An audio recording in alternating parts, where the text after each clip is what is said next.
right, and I go with the flow. Yeah, I go with the flow. Yeah, I go with the flow. Cause I know I'm the show. In the zone, here I go. In the zone, here I go. In the zone, here I go. Yeah, they know I'm a pro.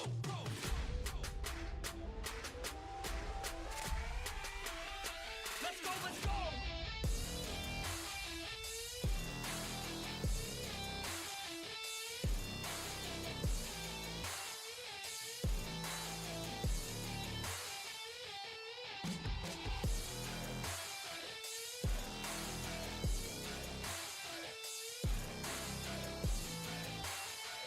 Yeah. Let's go. If I go, I'ma get. When I flow, I'ma hit. And I know I'm the kid. I'm a soul, don't forget. I'ma blow up winning. Got my flow so vivid. Here we go, just beginning. Yeah, I throw every inning. Got my flow so legit. All I know is my shit. Here I go, they can whip. Post Malone in this bitch. Rock star making hits. Got guitar in this shit. Leaving scars cause we lit. All these bars that I spit. Yeah.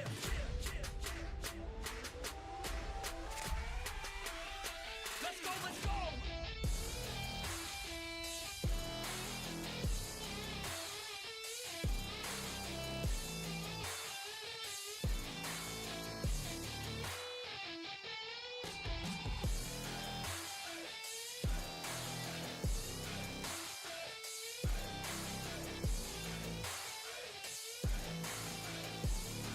Let's go.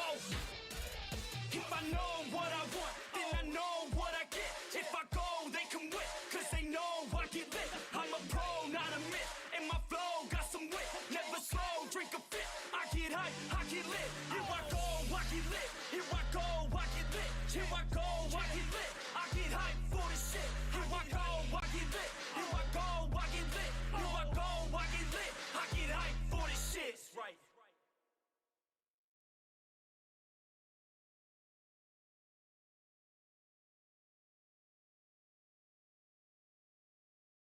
Yeah.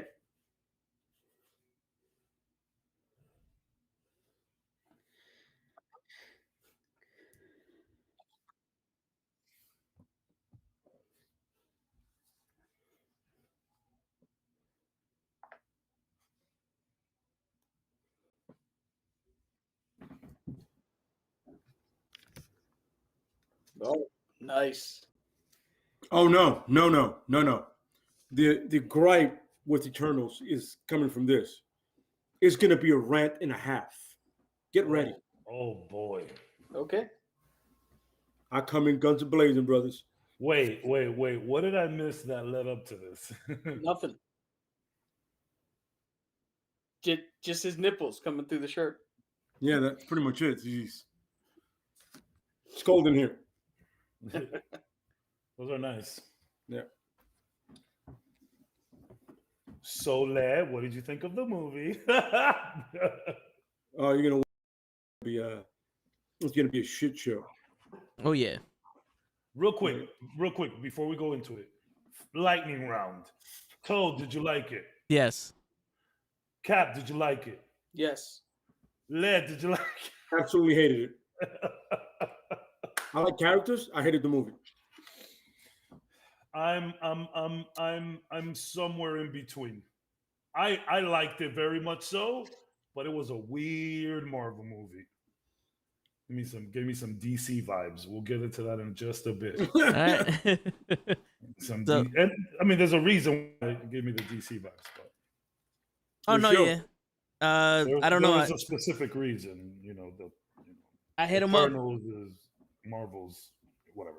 Yeah, Bleak said that he's gonna be on soon, so. Right, yeah, ready? Yes, sir. All right, let's do this like Brutus. Yo, what's going on, everybody? It's your boy Toe Tags, the Knucklehead Podcast. We talking about the Phase 4 of the MCU tonight. What? That's right. We got the excited man below me, Cabs. What's going on, Cabs? How's everything with you, man? Everything is good. I had a long day of work, but I have been itching to talk Eternals, baby. Yo, and my man to the middle, Lay, what's going on, Lay, with the Captain America shirt? Ladies and gentlemen, I am coming through to represent one individual. That's Jack Kirby. We'll talk about that later. Oh boy! Oh boy! Shots are fired already, and my man all the way to the right with the slick back hair and the beard and the black shirt and the white door behind him, the forbidden door behind him. What's going on, Cap? I'm waiting for somebody to knock on this door to pick a fight. Oh, podcast. Let's get ready to rumble! Podcast number 100. We're gonna open. That was good. door. That was good. Oh, yeah. It is. Yeah, podcast number 100. We'll open that door. Word. Got a long time to go. Word. And for everybody in the back that's wondering where the fuck show is, hopefully he comes and shows up today. He's been watching some shit. We've been talking all day, so hopefully he shows up late. Bleaks is supposed to be here also. He's dealing with some shit, so he's supposed to be coming in a little later also. So let's see how that goes. So Question. So like, Bleak coming in late is kind of like our bit, right? It's a bit. It's a running bit. yeah, It's just part of us. Okay, cool. yeah, pretty much.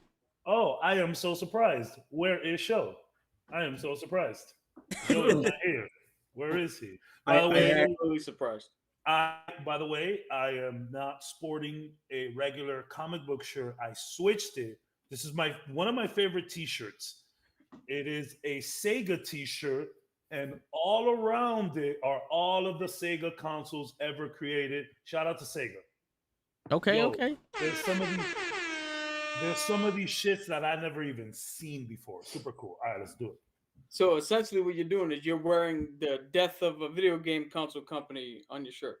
Sega is still very much alive, sir. Very much Video alive. games, yes. Consoles, no. They just don't make consoles no more. Yo, watch out for the Dreamcast 3. I believe. 2. I believe. I was gonna say, what happened to the 2?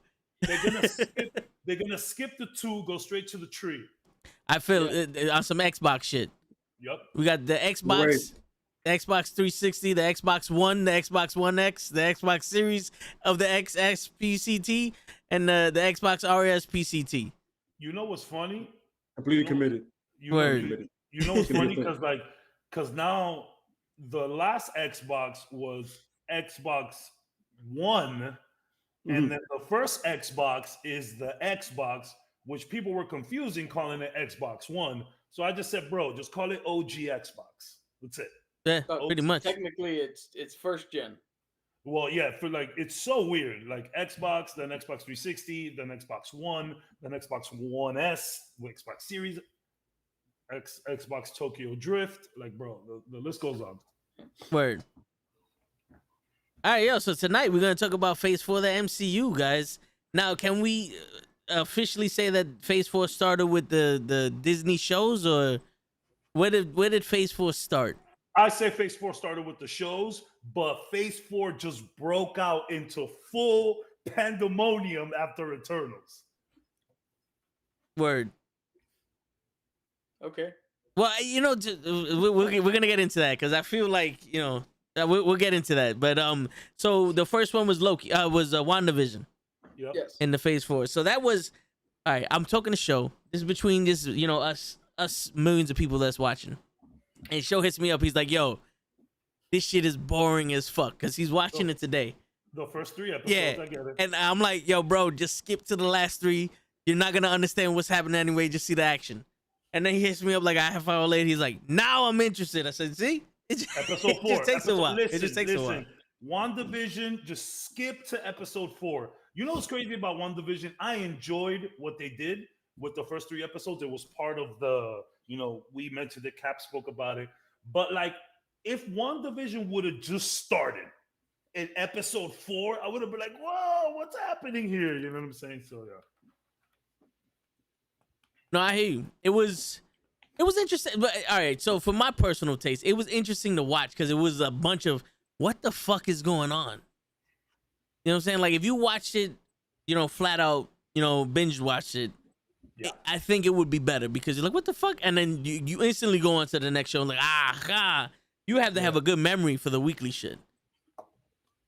Honestly, yeah, but I do feel that like when you do have a weekly show, there's a lot more discussion that could go on. because you have a week to talk about one episode, a week to talk about the other. Like if you watch a show, like if us four right here were to watch WandaVision in one shot and then come back to the podcast and talk about it, I think we miss a few things. I don't know. Yeah. Me personally. Yeah, I it's funny. It wasn't until there was a show on Netflix, I forgot it, that I would watch Lupin. It's a show about a criminal. Like it's a book, but he's a criminal, right? Like he's a criminal thief and like an art thief. And I binge watched that, right? Then I watched Falcon and Winter Soldier, and I loved anticipating the next episode. Yeah, It same. made it fun for me. Like, all right, I gotta wait next week. What's gonna happen? You know what I mean? And I'll talk to people about it. You know, so it's binge watching has made me realize how much I miss schedule stuff. You know what I mean? Like scheduled TV shows. Yeah. Yeah. Because it builds up the anticipation. Then you can talk to people about, like, yo, what's gonna happen next? I don't know. You don't know. Now you get all 13 episodes, and I ransacked through them. It's not fun. You know what I mean? Yeah, I mean, just my opinion. Netflix kind of took that away a little bit with this, like just releasing the whole series and shit. And it's funny, the way it really started with me was the Mandalorian doing it, like, you know, because I'd be like, damn, what's he gonna do now? Is the baby gonna live? Is he gonna give the baby up? You know, Baby Yoda. That really was build up the intensity. You know what I mean? And was he gonna take off his mask, his helmet? So yeah. Yo, but Netflix does have shows that release weekly. Oh yeah. Yeah, of course. I'm of course. watching Arcane, which they drop. It's 9 episodes. They only drop 3. Then this week they drop another 3. Next week they drop the final 3. That's still a little, you know, but no, yeah, there's a lot of shows that come out weekly, which is funny. This is unrelated to comic book. I'm super late to the party, but I just started watching New Girl. New Girl's hilarious. Yeah, it is funny. New Girl. New Girl is. I was shocked at how funny that shit is. What's new? I'm sorry. What's New Girl? It's a show on Netflix about this girl that breaks up with her man and moves in with 3 dudes, And she becomes a born again Christian. There's spoiler alert. No, I'm joking. I made that shit. But What you said sounded like a setup for a porno. it's a Yeah. It's kind of like It's a sitcom. It's a sitcom, but it's pretty funny. Cool. So who where are we starting? Oh, we were talking about WandaVision. Yeah, we were That's talking the about one. WandaVision. Yeah, so all right. So besides her showing her powers, how does that equate to the opening up Phase 4? Well, right off the bat, the ending Yeah. opens straight up into Doctor Strange. Mhm. All right. I mean, he is mentioned like in it, like you have more power than the Sorcerer Supreme. They say Social Supreme a few times in that show. Yeah, but she like Agatha literally says you're more powerful than the Sorcerer Supreme. And if What If says something about that, if we can link it to What If, that's some power, because that Doctor Strange was next level. You know what I'm Yeah, saying? but That's I mean, something right there. he was absorbing everybody's He was everybody's absorbing energy and shit. That one can't. for years. No, That I'm man- saying, but that's how he got his power though. Yeah, I'm saying, but it's also one of those things like it really kind of like. First of all, remember she is like emotionally fucked. She's emotionally like not with us, and then she loses her kids. She did this for her man, now for her kids, it's gonna get next level. Now she's reading that book.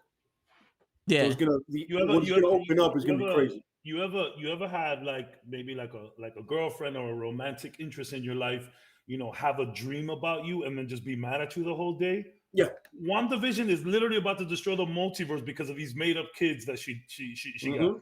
She Yeah. lost her made up kids and she's about to destroy the universe. That's the epitome of that bad dream, crazy girl shit. That's the epitome of that. But also, Oh, am I getting in trouble? we for blame that? Lady Loki. Yes, You're we'll not off get. the fucking hook. No, You're not off the fucking hook with me. No. you leave Fuck you. Sylvia alone. I'm here. She's a nice lady. No. She didn't listen, Lady Loki. I'm She not did letting you off the hook. All right? If Listen. Star-Lord gets it, you get it. Yo, she Listen, man. listened and she followed orders exactly the way This he was told her all, to do this it. was all planned. It was all planned by Follow King. orders? He, Really? He knew exactly He what was told going to her, happen. if you shank me, she's gonna get worse. No, It's reverse psychology. It's reverse psychology, like in the Super Mario Brothers, Did- when Mario asked Luigi where to go, and he says the tunnel so that he could take the other way. That's what really happened. He confused her. What he actually said was, if you stab me, you start a I'll be right- multiversal war again, And I'll be I right back. fix it, and I wind up right back here again. Correct. Yeah. It's a loop.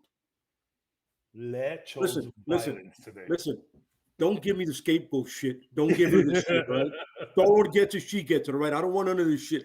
They both deserve the shit, okay? What's wrong? Order in this fucking court, man. We have a gavel. We have a gavel in this motherfucker. That's right. We have a gavel for the Knucklehead Court, bro. And let me tell you something. I am Judge Judy, the executioner, and I will sentence y'all motherfuckers to jail if you don't agree with me. Did you just call yourself Ronin? Yes, yes. You You call really him are. Ronin. Yo, Yes. he's stuck as a villain, so I wouldn't call myself Ronin. So kind of like the Court of Owls, can we be Court of Knuckleheads? There you That go. sounds incredible. We are officially the court of knuckleheads. We got a You're fucking Ronin. All gavel. we gotta do is dance and beat you. Yeah. But I will accuse the shit out of you guys. There we go, yeah. It was a distraction. Hands off, bro. It was a distraction Hands by off. By the way, I am great Star Lord. just letting you know, I am really like thrusting my hips like an Yo, idiot. I'm about to call up Chris and be like, I got him to fucking dance. Can we have a little more respect for Star Lord? We do. Have Celestial. Let me tell you. Yeah. What happened in the Eternals, we're gonna see a lot of this shit in Galaxy 3 and in Guardians. We're gonna see a lot of all of this Eternal shit. For that, we're gonna see a lot of it there. Star-Lord will have his day. Star-Lord he'll redeem himself. I have a good feeling about it. Speaking of Star-Lord, what part of Phase 3 like opened up the door for Phase 4? Because I know there's a bunch of like Easter eggs that would be like, oh, that's this guy. Or was Phase 3 was just straight out, we're gonna end it, and then Phase 4 started. In Guardians 2, Ego legit shows him a Celestial. He legit shows him. Like he fucking has the big fucking robot. Boom. I think that's what really like. I remember seeing That's Guardian that. 1. Guardian 1. Yeah, that was Guardians no, 2. that was from the Guardian 1 Collector is where that they show where like, he was explaining the Power Stone. where Collector he's explaining like where the stone came from, like Okay, so that's one. what they can do with it, and you Cool, see cool, the cool. Celestial looking more celestial like Jack Kirby than the shit we seen it. I'm like, sorry, Wait. again. Sorry. All right, not yet. we'll get Sorry. into it. We'll get into it. Sorry, I'm sorry. I'm like, yeah, I'm sorry. But the point is that it really started like in Phase almost 2, like towards the end of it, when they started showing that it's going to be a more galactical thing. Like, they're going to go into space. Yeah. You know what I mean? It's going to be like the real, like Tony Stark said, the threat is out there. It's not here. It's out there in the universe. You know what I mean?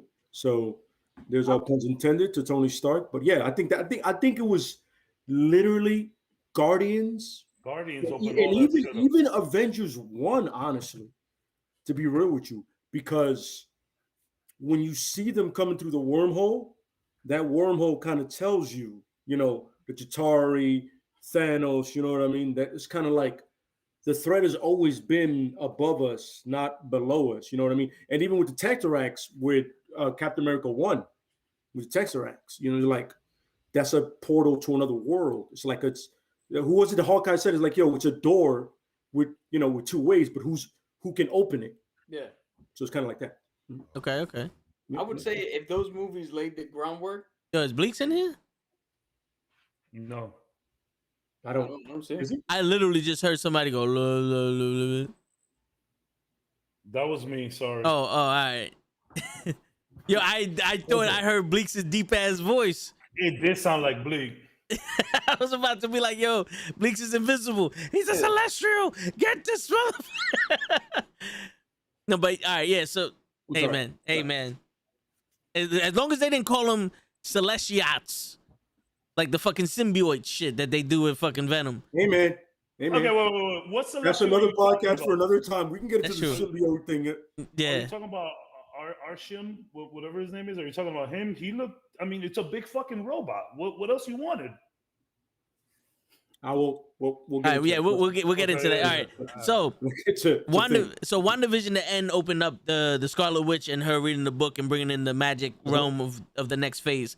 So then we lead into Captain Falcon, Captain America, and the Captain America. no, that's what I'm gonna say. Captain- Falcon Say, slash say. Captain That's what it America is and the now. Winter That's what it Soldier. is Yeah, now. that's what it ended as. I think they led into the Dark Avengers or the Secret Avengers, the Dark Avengers better. I think when it came to like opening up the door, they had a better way of doing it, and unfortunately, it's because with the pandemic and pushing us on Black Widow back, they were able to introduce that lady with the longest fucking name that I'm even gonna try from Seinfeld. Yeah, But she was able to set up that whole, we're gonna set up a team, almost a dark op team, all puns intended. You know what I'm saying? But I think it set it up better than WandaVision did because it was real world. You know what I mean? I like, yeah, they focus. I like, said it before. One of my favorite parts about that shit is that they focus on post snap. Yes. So that definitely led into phase 4. Like, what are we gonna do about the snap? You know what I'm saying? Mm-hmm. What's gonna happen? Like, you got motherfuckers that are coming back and they just in your crib, and you're like, yo, bro, I've been living here for 5 years. You gotta get out of here. Yeah, you know what I'm saying? word. So yeah, that was fun. That was really fun. Real quick, It's good. a very analytical and realistic way of dealing with the snap. Yeah, It was like, it's like it's like it's not like, how do I say it? It's not like a universal thing. It's like no, we're talking about countries and cities and states. Mm-hmm. Like, you have to understand, like, they came back, and meanwhile for 5 years we've been living our lives after you were gone. Now you're back, and we're like, like the hospital scene in WandaVision was perfect. Yeah, that's the one that is a perfect example. Like, oh shit, what the fuck is going on? Like, people are here now. You know what I'm saying? But Captain America and the Winter Soldier did it in a very realistic human being way. Political. Yeah, very political, yeah. realistic way. Like, what do we do now that these people are here back? How do we deal with them? Where do we place these people? How does it fuck with us economically? Before Toe loses his train of thought, what were you gonna say, Toe? Before you lose? No, keep going. Because I see you. Because I was gonna say go ahead. The first movie from my is Spider-Man. Mm-hmm. Because that happened after, yes. But keep going, and then we'll circle back to Spider-Man. So it was a thing of it being like someone that doesn't have superpowers can relate to it. You know what I mean? Yeah. Like, shit. Now these people are here. What do we do? Like, the economical ramifications by itself is crazy. Yeah. Because you've been living for 5 years, and your system is not ready for these other people to come in. We're like, we've been living this way. All of a sudden, they come in. And remember this, not only that, they're 5 years younger than everybody else at this point.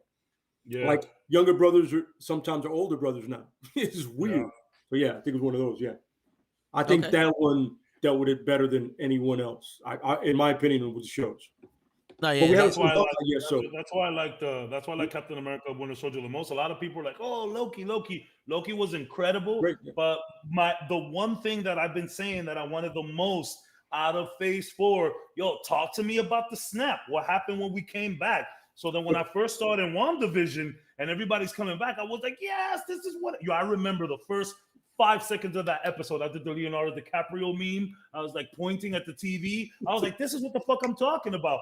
And then Captain America: Winter Soldier, that's what it was all about. So yeah. And funny, we haven't seen a Hawkeye yet. Hawkeye, and it's coming soon. Yep. And it's about to drop. And Hawkeye was really the first one in that post snap, that like in that snap moment, like as a human, like you can really see it because he's like, he has a family.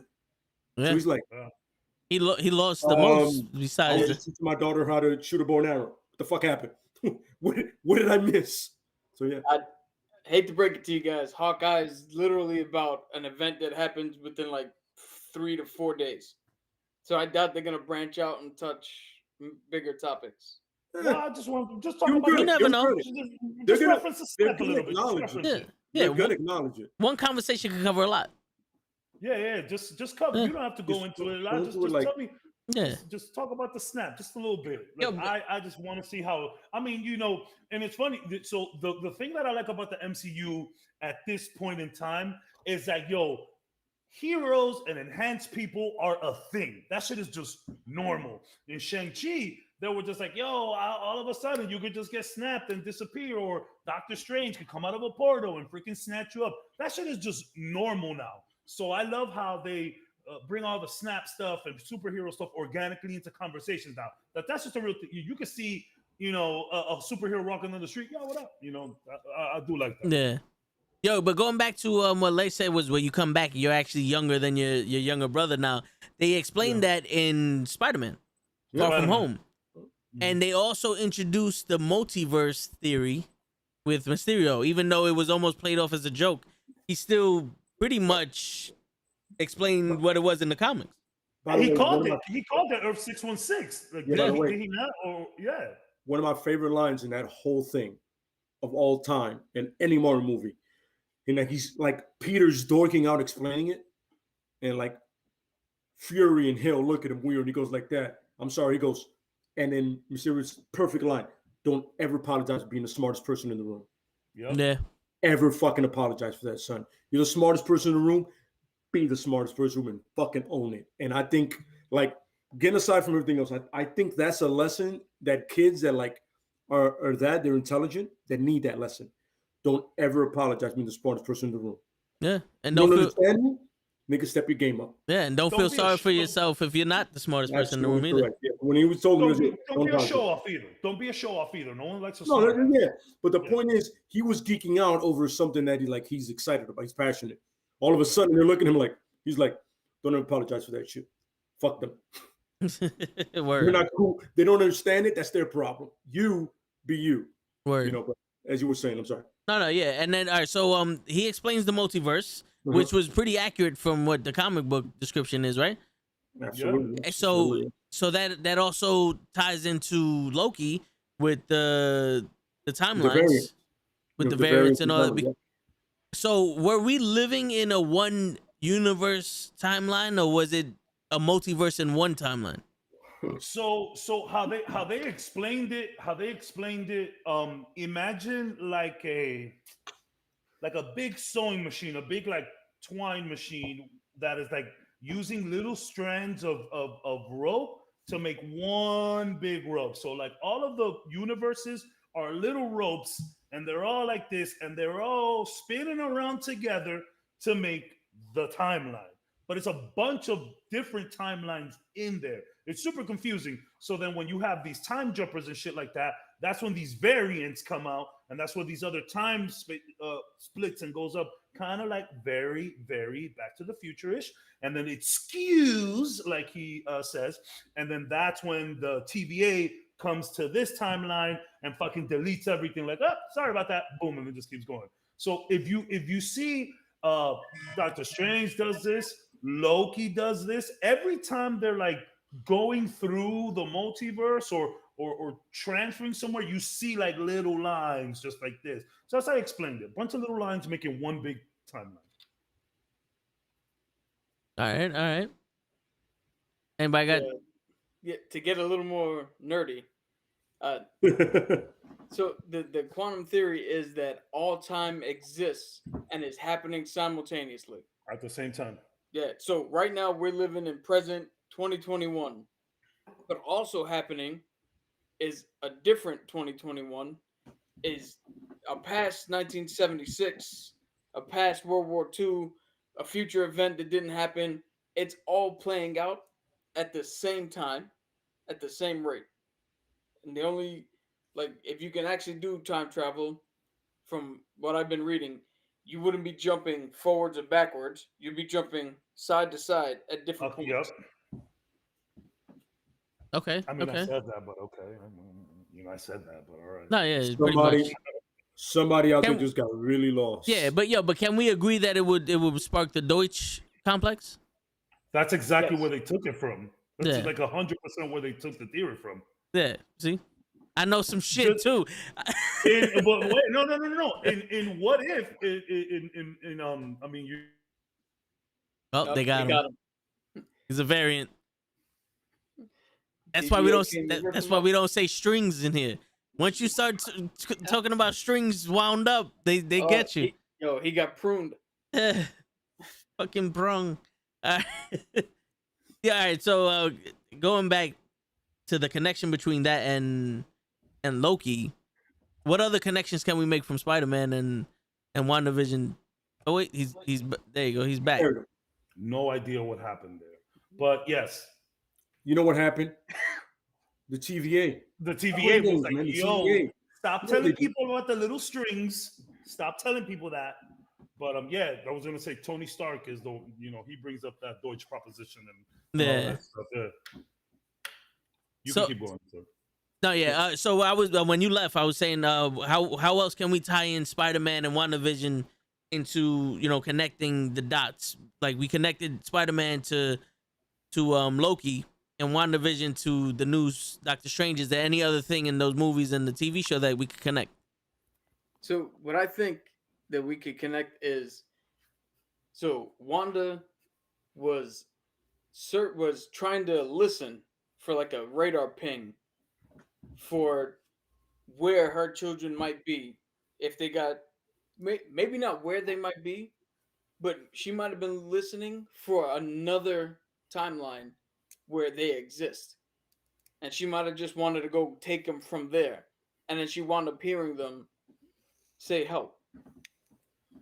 So Spider-Man, instead of so Wanda's listening, Spider-Man's gonna break open that door, and once that door's open, then Wanda's gonna walk through. Then Strange is gonna have to go get her, because what I think really happened is not with Shang-Chi, it's how whatever was behind that fucking rock Mm-hmm. where the dragon shit came out of was telling Shang-Chi's father, giving him voices that he wanted to hear. I think that's the same shit that was talking to Wanda. Very similar voice. Yeah. Hmm. So to tie everything together, she heard it. Shang-Chi heard it. There was that one point of access that we know about. Spider-Man's about to break the whole thing open. And now we're going to have to deal with, at least for the Spider-Man movie. I don't know about going forward, but the Spider-Man movie, we're going to have to deal with the fact that, oh shit, we got to close all this up. Otherwise, cats and dogs living together, it's going to be Okay, fucking okay. pandemonium.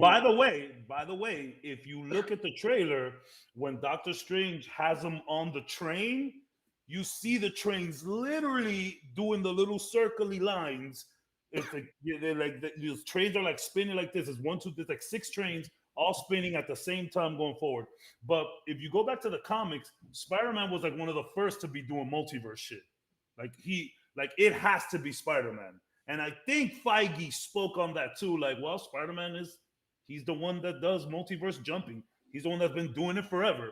So that I guess one of the reasons why the multiverse is going that way is because of him. Plus, you have Into the Spider-Verse, all of that shit, Spider-Ham and all of that stuff. He's been jumping around timelines for a long time. Word. What's going on, LaFlaca? Flash. Yeah, he's the Flash, pretty much. Yeah, He's the makes fuck. sense. That's it, essentially. Yeah.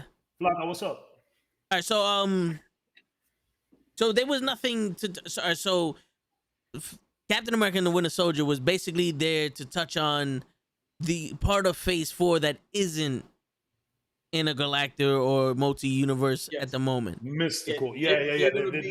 gonna be the tangible threats Mm-hmm. that happen from movie to movie.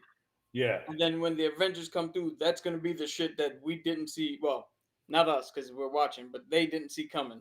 Okay. Either a So- Galactus or fucking See- a Celestial or See, Nightmare or whoever. See, this is where it gets confusing for me, right?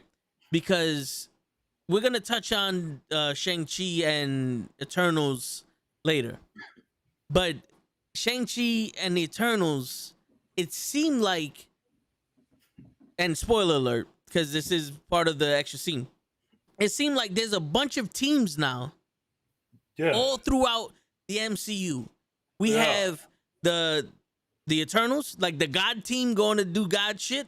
We got the groundwork team going to do groundwork shit, and now it looks like the Supernatural team going to take on the Supernaturals, the vampires, all the other shit that's happening. Oh my God. Yeah, you know what I'm saying? And the fucking we got the Magic Squad. So it's it's like, yo, you set up so much shit to happen, but an Omega level threat is happening. Like, who's fighting this Omega level threat? You know what I'm saying? So who Like, are we saying the Omega level threat is? I'm Galactus? assuming it's Galactus. No, Galactus is all but confirmed at this point, in my opinion. Yeah, because we also have the Fantastic Four. Like, yeah, Galactus was legit created to go around destroying planets that have been impregnated by Celestials. So, like he's coming, hold bro. And look, in what if, when they show that little scene of Super Ultron eating a planet, I saw Galactus in there? Did you see that? Yeah. I was like, yo, that's fucking Galactus. Don't play with me. Yo, but It was a cool second. I may be wrong, but I heard that Galactus's origin was that he was a member of his planet, kind of like Thanos, and the Celestials destroyed the planet, and They something retconned that. happened to him, and he turned cosmic, and he used and he needed to feed off the planets to survive. And when he found out the Eternals were using planets, that's when he was like, I'm gonna kill all the ones that have the Eternals in them, so that way they don't make anymore. And that's what I just said. So when he first was originally introduced, he was like super chill, very neutral. But then they retconned him. I don't know if it was like late 90s, early 2000s. They retconned him and they made that story where he's like just going around blowing up and eating planets that are impregnated with the Celestials. And he does need to eat these things to keep moving. Yeah. He needs to eat planets to keep going. But now he's like, fuck, I'm gonna get all of you Celestial motherfuckers. Now, speaking of Celestials, Ego said he was a Celestial, but he was organic. He was a brain, and he impregnated humans. So it's now, weird because in the comics he's not a Celestial. there's a theory. I don't remember that. There's a theory that the Celestials made him to produce faster and to hide from Galactus, and he's like a test run. And you know that whole terraform the planet to be like him, it was to terraform the Celestial inside the planet to be organic, so that way it doesn't trigger Galactus and they can produce faster. That's the theory. Yeah, I know what you was watching. I think I watched the same thing. I read a little bit about that. Yeah. Now, from what I heard in the comic, like that's just some MCU shit. I mean, I don't know, but like, you know, and I don't know, you know, your knowledge on this, Cap, but Ego was just like a big like planet almost. He was like a big brain. Yeah. He wasn't a humanoid. So Ego is a living planet, and he's not, from what I read or from what I know, unless they retconned it, he's not a celestial, but he is one of the he is one of those beings that were created before everything else. Yeah. So what do you have? You have the one above all, who's essentially God. Everything started with him. He's got the living tribunal, then he's got celestials, then he's got, you know, the Beyonder and a whole bunch of other cosmic shit that he has to rule and patrol the fucking galaxy. Ego's one of those. He's on one of those tiers, but he's not necessarily the same as the people on the tier with him. Small G. Small G. How he says it. He's like, yo, so like a god in Galaxy 2, like so like a Peter quotes him, so you're like a god. He goes, small G. You know what I'm saying? Yeah. So he's not quite up there, but I honestly, you know, I think the whole impregnating thing was like kind of weird on people. So like, at least let's try to make him human. Again, there's a lot of theories on why the MCU did that shit. All I know is that I remember Ego just being a big fucking planet. So I don't remember him being a humanoid at all. No, but I think he can. What do you call it? So like take a shape.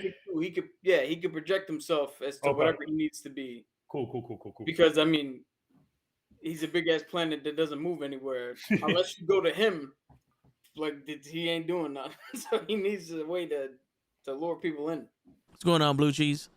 Blue Cheese, what up? Yo, I'm telling you, Guardians of the Galaxy 3 is gonna be nuts. I'm hearing Silver Surfer rumors. I can't deal with the rumors anymore.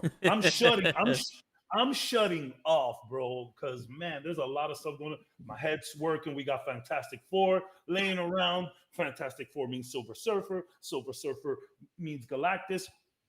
What's happening? Word. What did the MCU just do, bro? Yo, How mad would you be though if they went with one of the original heralds and not Silver Surfer?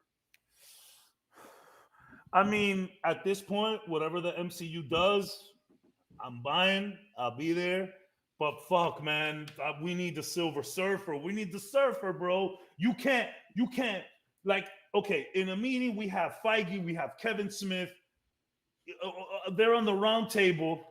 Like, do we? Are we just gonna be? Nah, you know what? Don't worry about Silver Surfer. We've had enough of him. Like, nah, man, you can't say that. We need the Surfer. Here's the thing, right? I don't think we need to start out with the Surfer. We don't need to start out. No. We don't need to start out. I think we need to start out with one of the heralds that is actually like, I'm coming down here, and if anybody's gonna stop me, I'm gonna fuck them up. That way, the next time when we see Silver Surfer, we know he's good. We know what he's But they don't. And the transition for them finding out, like the reason for them fighting him in the first place is gonna make sense.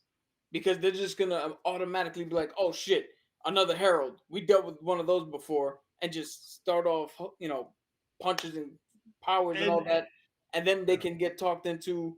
All right, he's not a bad guy. He's trapped. So maybe we were wrong about this situation that they're in. Because the heralds come like that's straight out of Galactus. Like Galactus infuses his power into the herald. Yeah. So the motherfuckers is no joke. Yeah, I would love to see that. Maybe we don't start with the Surfer, but I mean, okay, Cap, I'll throw it back to you. Would you be okay if the MCU can continue for another 10, 20 years and we don't ever get the Surfer? You'll be okay with that? I would, yeah. Because to be honest, the Surfer and Galactus, they're not as big a part of the comics as you think. They pop up from time to time. They've done some shit. They had some good runs, but they're not mainstays. I want to see the Surfer, but I completely hear what you're saying. Maybe we could work up to it, but I mean, dude, I'm done for right now. There's too much going on right now. There's storytelling. Yeah. Which is why I enjoyed Eternals, and I wrote it on the chat. Some of the most interesting story, like the way they're like dishing it out, the way they were flowing with it. Some of the most interesting stories so far in the MCU. Not so far, but like after the Infinity Saga, that was pretty cool. Continue. Right. Yeah, no, it's all good. So moving on to Shang-Chi, which is the first movie in this phase after Spider-Man. After Spider-Man and after the Disney shows before. Technically Black Widow, but well, I mean, that was another time. Yeah. But I mean, all right. So before Hawkeye, but Shang-Chi introduced the rings, and also like almost another dimension. In that, where the dragon and the mystical arts and, basically like the fairy tales that you would hear, and like new technology pretty much with those rings and like alien technology. So that definitely leads into phase 4. Yeah. But now if we have to worry about Galactus, Celestials, Kang, and now Fing Fang Foom, this is where it gets confused because it's like, now, are all these movies gonna have individual mega level threats that they deal with, and then everyone's gonna come together to fight the Celestials? No. So, what I think can happen is you set up smaller. So, Thanos, we only had to worry about Thanos in the Infinity Saga. Now you bust it open. Now there's like 4 or 5 things to worry about. Yeah. So we don't go after the big one. We get one that's slightly worse than Thanos. Then another one that's slightly worse than Thanos. Then another one. And this is feeding us for years, building up to the big fight. And the whole time, Earth's going, yo, what the fuck? We just keep getting wave after wave after wave. Like, what the fuck are we doing?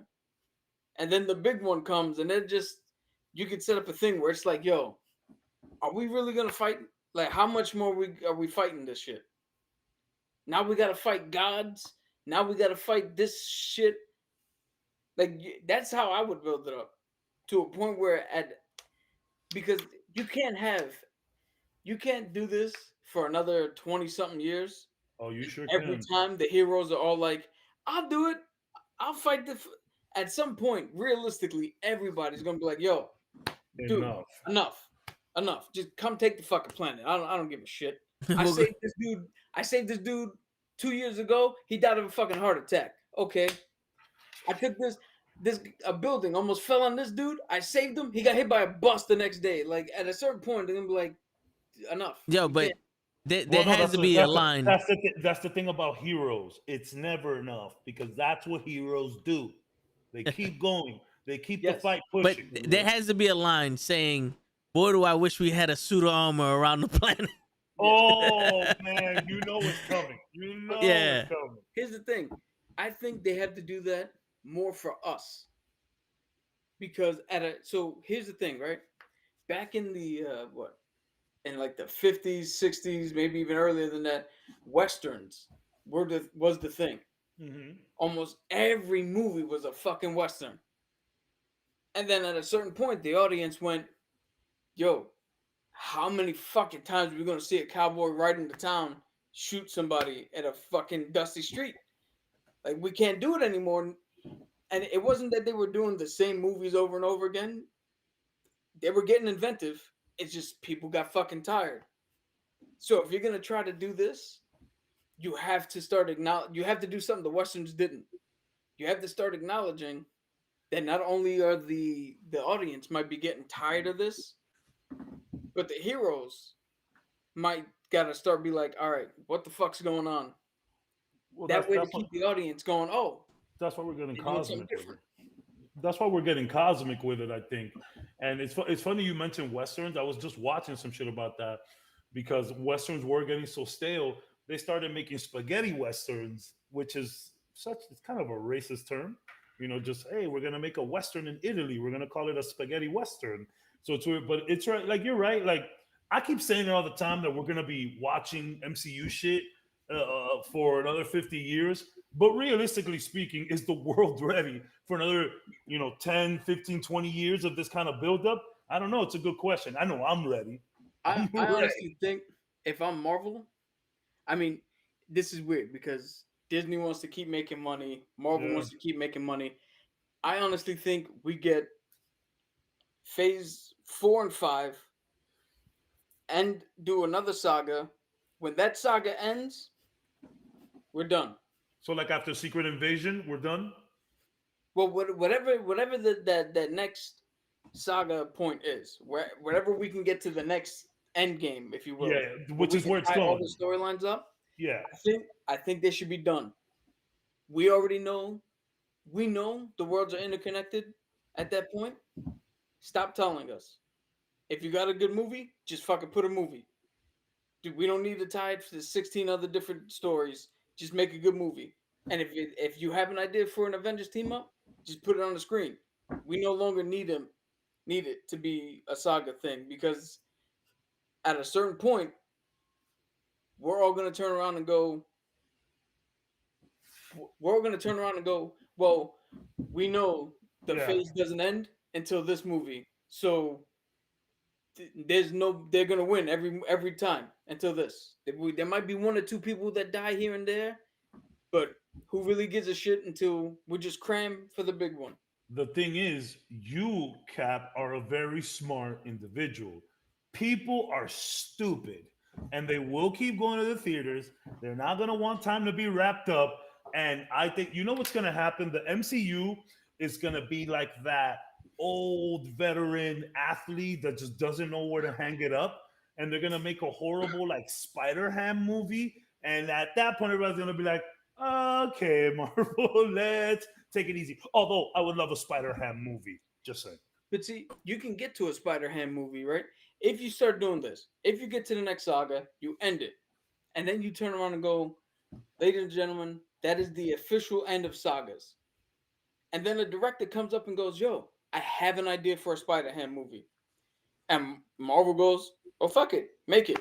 So what and you're saying is that, and it's not connected to anything, and you can go in and you can watch it, you can have fun with it. It's like, yo, this fucking shit was awesome. You go back to your day, you don't got to worry about, oh, the end credit scene ties into this one. Nah, I'm sorry. I say keep connecting them shits. Feed me Feed we know, me. though, but that's Feed the thing. me. You said the people are stupid. Yeah. We know that they're already connected, so you don't Yeah. need to. I mean, if Spider-Ham shows up in another movie, nobody's gonna be like, "What are they doing? Well, They didn't say this was connected." Like, well, come the on. thing is, and I want to hear Lay's opinion on this, but I want to. I kind of felt. I'm sorry to cut you off. I No, kind of felt like that with these last post-credit scenes. Bro. nah, Go ahead. I hate. But the thing is, Cap, what you're saying is we're gonna end this and do the sagas, but now, from what I understand, there's a bunch of reboots that happens in the comic books, right? So what if this happens with the Celestials and the Celestials go, yo, this shit gone too far with you fucking humans. You know too much. You're growing too strong. We snapped it back to you guys don't know what's happening. But now we go instead of for Sam as Captain America, we got the X-Men, we got X-Force, we got other people in the MCU that we can go after. We got Punisher. You know what I'm saying? They basically just restarted with a bunch of other heroes that's just Earth shit. So like a retcon reset to the MCU. Yeah, but not like we're gonna go back in time. You know what I'm saying? And this is the new Captain America. It's like from this point on, no one knows what's happening, and we're just gonna see movies that from the Guardians of the Galaxy's point of view and Earth. But that's what Doctor Strange and Multitude of Madness is doing. That's the purpose of that. Once they close up everything, that's where they're gonna just be like, "Oh, this is how it is now," and nobody questions shit. Yeah, but then Spider-Man and this dude's a fucking pig. I hear you, but So fucking big. I hear you, but I don't think there's any amount of magic that's gonna prevent me from remembering an ultra giant, bigger than the universe robot staring at me, going, "I'm gonna judge you, motherfuckers. I'll be back." Yes, I think but in more people the should have same been shitting token- in his pants. Like when that dude ran for his bike, I'm sorry, I was like, "Where the fuck you going, bro?" The dude is bigger than the planet. There's no way you could go to hide from him. no, but what if he was just running home to his family because he didn't want to die without seeing them? Nah, man. Nah. Fuck the family. I'm getting on the bike. Yeah. Yo, but Steven, so what you just said was if we reset and we got brand new heroes and now there's the X-Men and Frank Castle and all those things, right? Now I'm gonna throw it to you. Like I'm gonna throw it to you back. What's gonna stop me from remembering we had a white dude with a shield? The fuck we need a dude who shoots like laser beams. We had a dude who shot laser beams out of his eyes just fucking 3 years ago. Why the fuck we need this dude? Like, it's the same shit. We're still gonna know the history. Well, all right, listen, I don't see anybody protesting when a new serial killer comes out going, "We had Jack the Ripper in London. You motherfuckers got to stop being serial killers." You know what I'm saying? So why is everybody going to get mad when a new hero comes? No, You no, feel no. me? What- It's like, but what I'm not saying- saying people are going to forget Captain America and people are going to forget this. People are just going to forget the fact that there's 700 million other universes that have the same fucking people and they crossed over to this shit and we had a intergalactic, inter fucking universal war with Celestials. I understand what you're saying. Yeah, I'm yeah. going off. You said specifically from what I said. You said you would remember the past event. So that's what I'm saying. As the audience, even in your thing, we would know the past events, even if the characters on screen don't. I'm not talking about No, the characters. well, I mean, they're not going to erase our memory. Yeah, but what I'm saying is, there in that sense, there's no difference. Because you could do either one, and it's not going to affect us. I think that's exactly what the MCU is going for. Just they wanted to make it, and I think they got to a point where they can just literally plug and play anybody they want. I mean, we'll get to the Eternals post-credit scene in a minute, but when Homie popped out, so I went opening weekend, and all the geeks come opening weekend. There was a few children around. But it was, Excuse me. you Bless gotta you. turn around when you do that shit. Jesus Christ. He's dying over there. So The other end is not going to be any better. my man is super gassy. No, so like, Hey, man, I when- take that as a like, compliment. I was like my theater was full of geeks because everyone, well, not everyone, but a big majority of that theater just said, and you can hear a pin drop, and I said, holy shit. And the dude behind me was like, holy shit. And then another dude said, holy shit. Like, it was nuts. So like, I think Marvel, they did this so they could, like, bro, There was no business bringing that dude out. There was no business. Yo, They just did it anyways. Like, Didn't you make know any what's sense. hilarious? That first scene, yeah, the first mid-credit scene, everybody was like that. The second mid-credit scene in the theater I was in, everybody had the same reaction I did. Like, who the fuck is that? We were all like, "What the fuck just happened?" oh, Yeah. I knew exactly who that voice was. Same here. I didn't. Same I knew here. Because exactly who. because Because that, I- because that person has a distinctive voice. Yeah, I mean, you I'm can gonna tell. be honest. That's one of those voices that no matter where you hear it go, that's him. So look. Fuck, I don't want to get into it now. I know we're gonna save this for later. But a lot of people thought it was the Watcher, Jeffrey Wright. Clearly, that was a black person speaking. I'm not Yeah. trying to be racist, but Honest- you can tell. You Honestly, can I tell. didn't know. Yeah. I- No, I know. Here's the But thing. I just it I hit could me not- immediately. The only thing I've ever seen Mahershala Ali in Yeah. was Luke Cage. Yeah. So I don't have that history with No, watching for sure. to recognize the voice. You could have had Howard the Duck, and I wouldn't have known.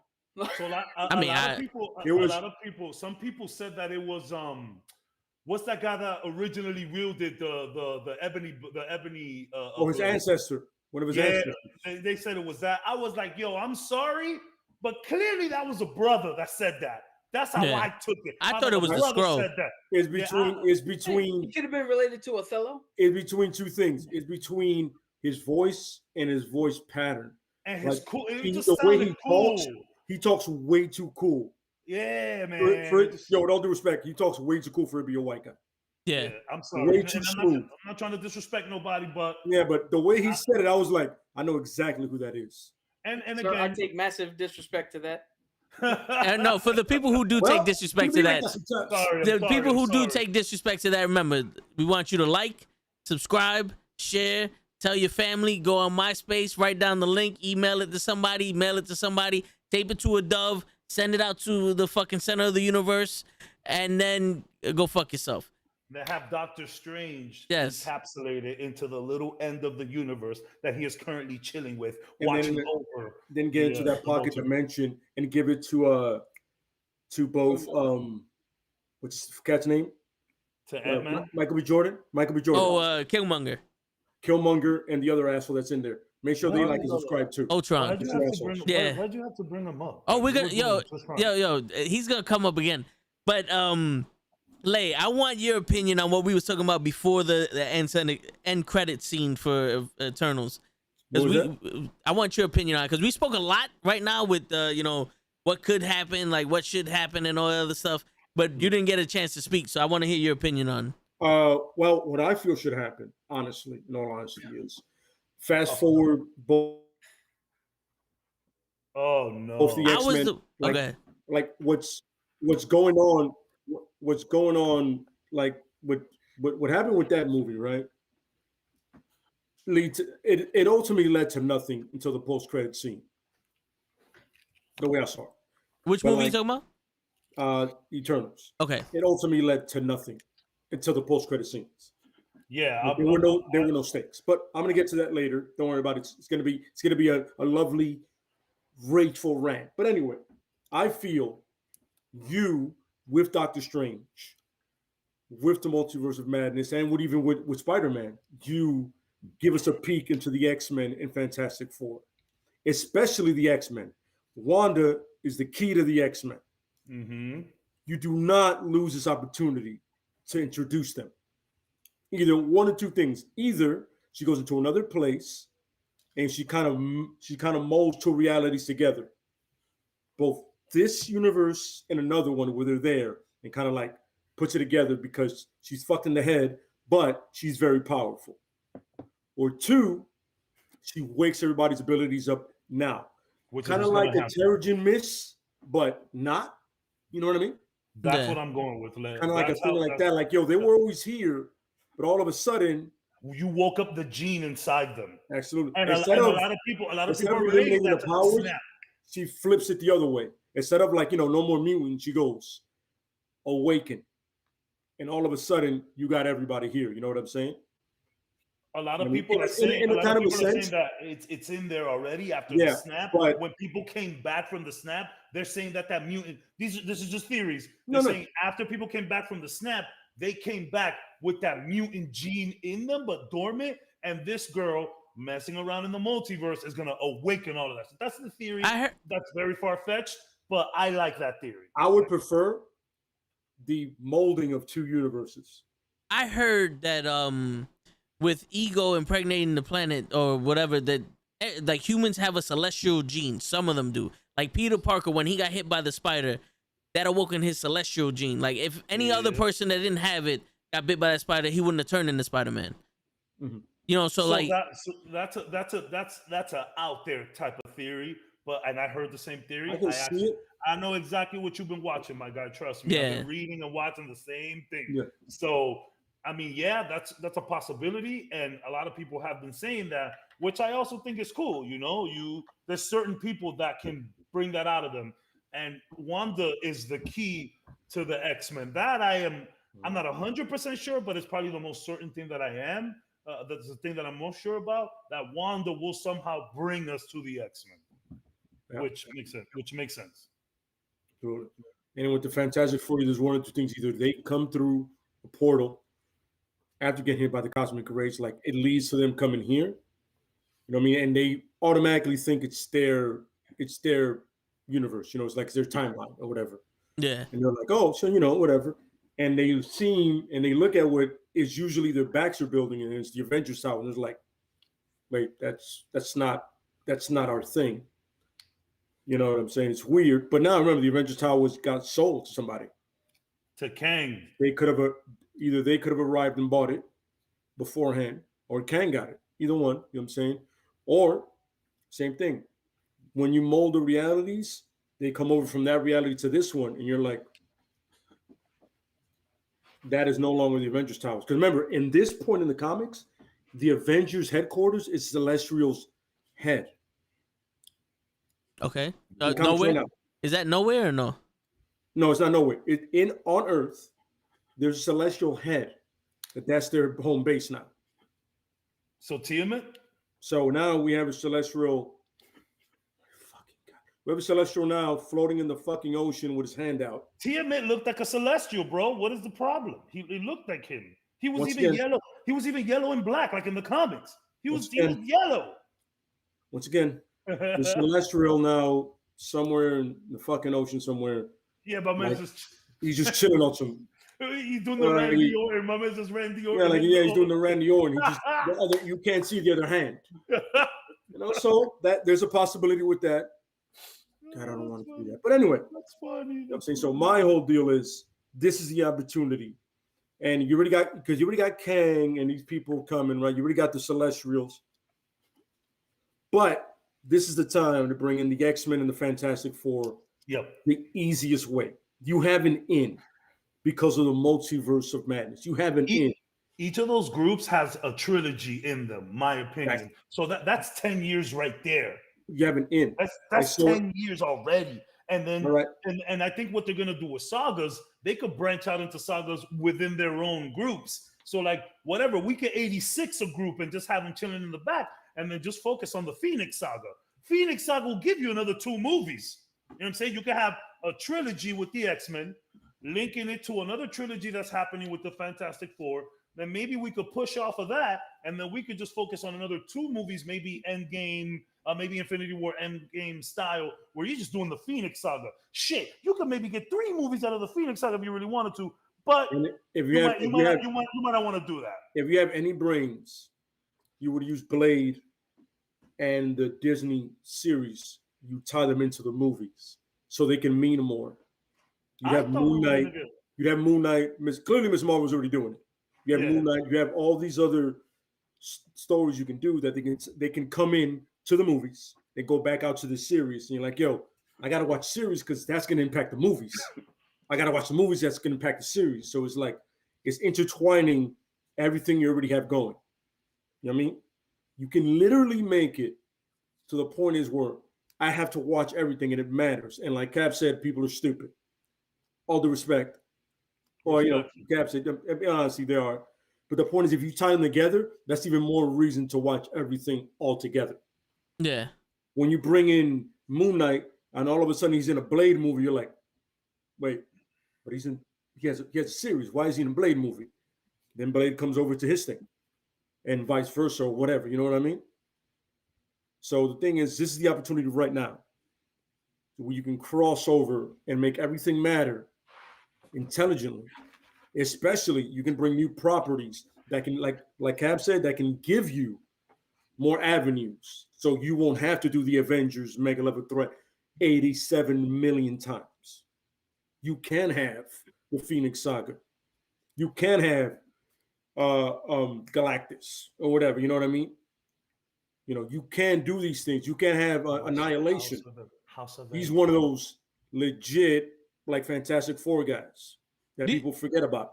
Do you think? I mean? Do you think that's the you can have Apocalypse. You can have Sinister. You can do it as long as you introduce them right now. Push for it now. Next year, push for it. And when Shang-Chi, you can have Fing Fang Foom, but that's Shang-Chi's problem.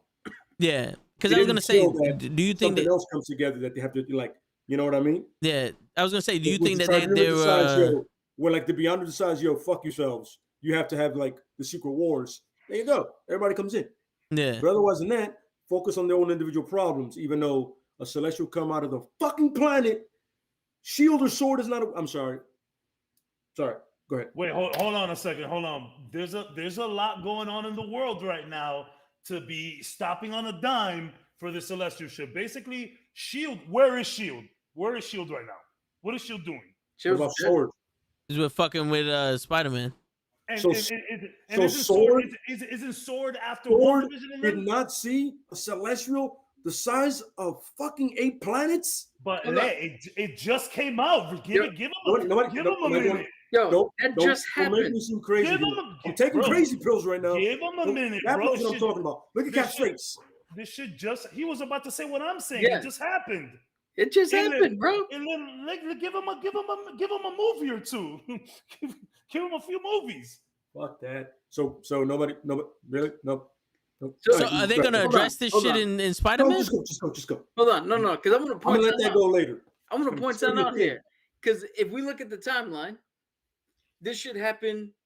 But even in the trailers, they say this happened 5 years after Endgame. Mm. I don't think Spider-Man's happening that far after Endgame. I don't think so. Nobody in this remembers when the reality ripped open and 15 fucking Spider-Man showed up, possibly, or other shit. I mean, where the fuck was the response for that? Like, I'm not. Yo, you're not saying anything. I'm not saying at all. I'm with you 100%. What I'm saying is, Shield cannot be. When you Sword is never that. The size of that goddamn hand. Sword is not worried about that. All Sword wants right now is vision. That's all they're looking for right now. They're not worried about that. Shield, who the hell cares about Shield? The only plot hole with that happening that I'll give you some like, where's Doctor Strange? Doctor Strange ain't feeling this celestial shit going on. Where's Doctor Strange? You know what I'm saying? Well, that's not a mystic thing. He's only a mystic threat. He could feel something though. He feels these kind of threats. But again, that's akin to saying, why isn't the cop running into the burning building? That's exactly. But that's what I'm saying. I'm agreeing with you where we could sit here and go over plot holes all day long about why this person didn't feel that, why that person didn't feel that. At the end of the day, there is too much going on Earth 616 for motherfuckers. That's why we need these separate groups. We need to divide and conquer, which is, I think, it's exactly the plan that Phase 4 has been trying to reveal, which is what Toe has been talking about this whole time with Phase 4, where you got the ground level team, you got the galactic team, you got the mystic team. You know what I'm saying?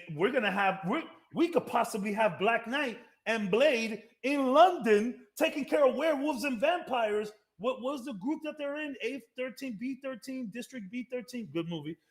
They have their own little group up in London, and they're just fucking killing werewolves and vampires. Are we gonna see MCU Underworld? Give me that right now. You know what I mean? So we could sit here and nitpick plot holes all day long. I feel you, Let. Trust me, and we're gonna get into the Eternals talk. I hear you, but cool. Oh, we are. We are. This kid wants to bash on the Eternals. We're gonna get there. We're gonna get there. Yeah. But I'm sorry, so I was trying to. You see, yo, you gotta stop this because you got me and Cap agreeing on things. Yo, I was trying to, but Lay was to the point where he's like, fuck all you guys. I'm going to keep talking until somebody realizes there's a fucking planet hand coming out of the fucking ocean and no one sees this shit. You know? I mean, like, They you don't see just this? have.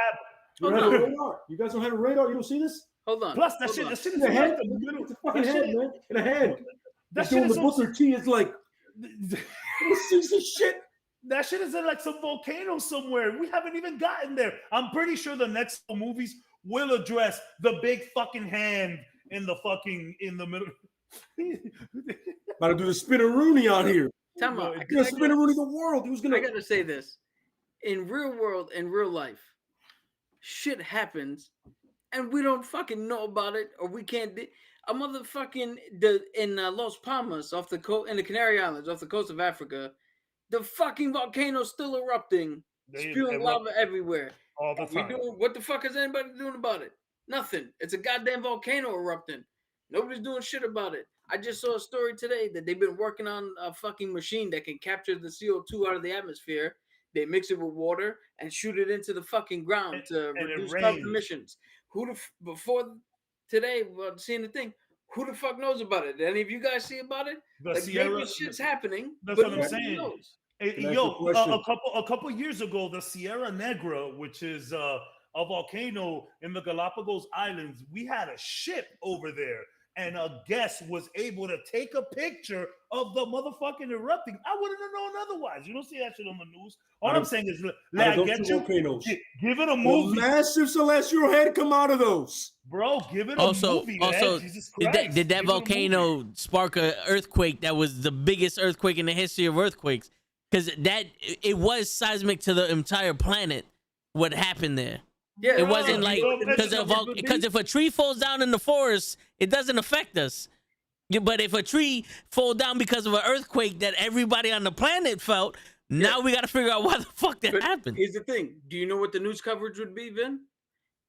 A bunch of seismologists turning around going, why did the earth shake? This is why the earth shake. Here's where the fault lines are. Nobody, and I don't care how fast you think news travels, nobody is going to be like, yo, the earth quaked 2 seconds ago. Oh shit, there's a hand. Cap. No, Cap, that's what but I'm- but Cap, Shield Cap, you would don't go. even What have the to- fuck is going on? Give them 10. Give them 15 It doesn't have to minutes. be us. It doesn't have That to shit, be. that shit happened with the last 5 minutes of the movie. Can they get a movie? Let them get Yo, one more movie. No. I If we understand. go- If we You go, know if we what? go, no, hold on. Fuck If we Shield. go How one, about the if we go- UN? Right? Isn't there a UN here? Oh my Yo, God, this is bullshit. bullshit. Talk about the Yo. UN. I When understand something where you happens, come you from. call the cops. The cops don't fucking show up right away. It's true. Yo, hold The on. cops no, don't show up in fucking Real- 30 seconds. real quick. Before A tow we go truck off would the though. rails. A tow truck would show up real fucking fast, Real quick. motherfuckers. Real quick, if before we go on a 15-minute tangent, this shit literally happened the last 5 minutes of the movie. If we go the next movie and they don't mention this, your point is valid. But So can that's unfair. can Because these the guys next get a? movie, the next movie, Spider-Man. Oh, the wait. Spider-Man might happen before this event. I'm but- talking about I'm talking about the next movie in succession in line Here's- after Eternals. You know, But the one that but comes that's- right after. Here's the thing though. Here's the thing one though. that deals after that, because the next two that come out happened before this shit. That's what I'm saying. I'm not talking about Yeah. theatrical release. I'm talking Okay. about chronologically, like time Got it, after got the it. Eternal. If that next movie doesn't explain this, you guys got a point. But yo, give them an Yeah. hour, bro. Real Give 'em a quick, couple real quick, minutes. real quick. What people fail to, what you guys fail to realize, yes, a head popped out in the last 5 minutes of the movie, but after they stopped it, they went on and lived their own lives. You know what I'm saying? No, they there was, yo, bro, the they Celestial came down when this nigga Uh-huh. was about to tell homegirl that he's the vampire slayer. He's the vampire slayer bloodline. He has family. He has crazy family history. They Yeah. didn't kill a Celestial, and then she just popped up on the fucking park and said, "Hey, honey, I just came from work. Let's talk about your shit today." You know what I'm saying? Like they did stuff. Okay. Like there was a time between the head popping out and them killing it, and when homeboy came and said, "You fuck with the wrong, Yes. you Yeah, fuck with but- the wrong nigga." But the can I movie ended in point 5 minutes. Like, give him. No, I hear you, but one of those end credits could have been, what the fuck just happened with the scrolls that are taking over fucking Shield? Okay. Because Can they I should know point what's something out? happening because they're fucking space demons also. Yeah. Can I point something out? Right. Yes. Some time has passed. Right. But now think of it this way: head came out of the ocean. Cool. Some Just a time has mountain. passed. Giant motherfucker in the sky. I think that deserves more of a fucking what's going on. Fuck the shit we've already dealt with right now. What the fuck was that? That's Yeah, what Lay's saying, and no no, one's no. agreeing with him. Well, And hold this on, hold is on. this Okay, is no. But that's two different Stop. things. No, it's two different That's two things. different Bro. I am. Hold on a Yo, second. it's literally. That's what I'm saying. How isn't any a massive head? By the way, another fucking massive head. Just also like 6 fucking eyes or some. Hey, how you guys doing down there? And people you are see literally me? and people are literally They're saying, losing "Yo, their what?" shit, but People are here's the saying, thing is, "People right? are no." So People are saying, "What the fuck was that?" We just No, have it's- a, it's we have not a head about- exactly it's like not that about us in saying the it. fucking ocean. Like It's not about us saying it. It's about shield and sword No, and it's people about that can do shit authorities. about it saying it. in that universe that are supposed to be about that life. What I'm saying is, but From it Loki just G, happened. the fucking the length Triple of H. time. It Give just me happened. somebody The length who of time. acknowledge one of By the way, the head looks exactly like that other one. By the way, Yeah. they look. You don't see the other. You don't see the other head's hand, I think you're being but unreasonable. you see it. Hold Look, on. Here's I the think you're thing. being unreasonable. I The length of ball. time A little I don't know what the between fuck both was it things called. is short. It wasn't the head came out of the thing 6 months later. This dude They're in the showed up. park. It was Exactly. like a day later. Yo, give it time. It happened a day later. So was they like a enrolled day or this two girl in later. school 2 days later. Huh? They enrolled Spirit in school 2 days later. So hold on. You forget. Wait, yo, you hold- forget this motherfucker. When Loki took over he England, left. they fucking they got to him pretty quick. In Avengers, they got to him pretty quick when Loki took over England. That wasn't international news. But that was Germany first off. It doesn't matter. Yeah. It doesn't matter where the fuck it was. You knew where it was, and you're not even part of the movie. Yo, by the Let me way, ask. No, that wait. base- Let me that just base ask. was Let in me the middle ask. of nowhere, Hold New on, Mexico. hold on, You're- let me ask. Who Let me gives a ask fuck? Are The you head was Also- in London. also- That shit was Hold in on a London, looking at them like, let me ask you a question. Let me "Hey, ask one how question. y'all doing today?" Okay, I get it. We get it. The head. We get it. Let me ask one question. Are you guys upset that no one acknowledged these two huge beings in the last 5 minutes of the movie? And then what you're referring to, what you're trying to compare it to, was Loki taking over Germany, and they got there in 5 minutes at the beginning of the movie. Is that what you're saying? It doesn't matter when it takes place because the movie, that last 5 minutes, no. The last 5 minutes was in actuality longer than 5 minutes. We saw it all bunched up together in 5 minutes, but they killed the Celestial, and then she was dealing with her boyfriend. guys are getting And they went to very space. analytical No, with it. they went to space to travel to find other shit. And little girl went to school. You forgot they dropped her off at school. So there was a bunch And of the black time. dude moved to like Yeah. Oklahoma or some shit like that. There was a bunch of time that happened between when they finished and then she became human and she started I up get for it. school and this guy went up to do his thing and then But they my met up point with Blade. My point is, just because we didn't see it doesn't mean it's not happening. Hello, this is an MCU. Are we really gonna nitpick this? This is what we're gonna nitpick. No, from no. the MCU. I'm not Oh, no, nitpicking shit. no, I'm gonna just get saying. into the worst part of it. I'm not This is nitpicking like- shit. This is like a hair's ass of what I'm getting. Okay, Yeah. so Wait, yeah, that's what I'm not. saying. I'm not nitpicking shit, but I'm saying Lay has a point. Okay. Lay has a point. Saying, You do have a point, I'm but saying this is the MCU. You really believe in your heart of hearts that we're not gonna talk about this ever again? Because This is gonna come up. wait, also let me just throw that in there. When Miss Marvel, Captain Marvel came down in her movie and jumped into the fucking blockbuster, Shield was all over that. When the hammer came down from Thor, Shield was all over that. Where are they at now?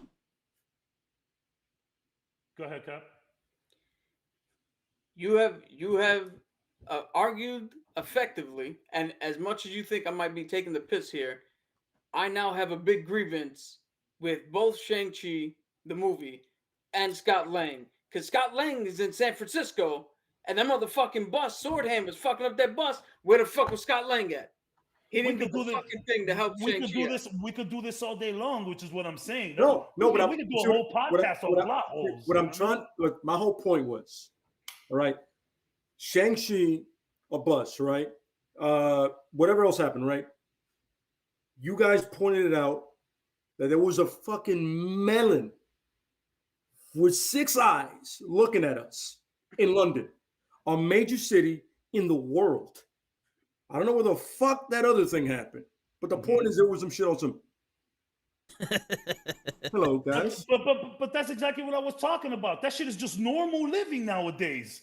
Aliens have come from the earth. You think anybody's freaking out anymore about this stuff? Yeah. This shit just happens. How is It's just that? It's Not just something to another. forget. Yo, I get the It's Thanos another thing. day in the It's just I another get day this- in the I get- neighborhood. I in get- Earth 616. It's I just another I day. understand the Chitauri invasion. I understand the Thanos things. Thanos was not that. Okay. No, Not at all. I- Not even the I get it. not even the Let me say the one plane last that thing fucking here. Thanos came in on. The ship that he came in on was I that. wanna say All of one a sudden, last it thing. blew up in front of the headquarters that nobody This is- acknowledged in upstate apparently because nobody gives a fuck about New York City. Yeah.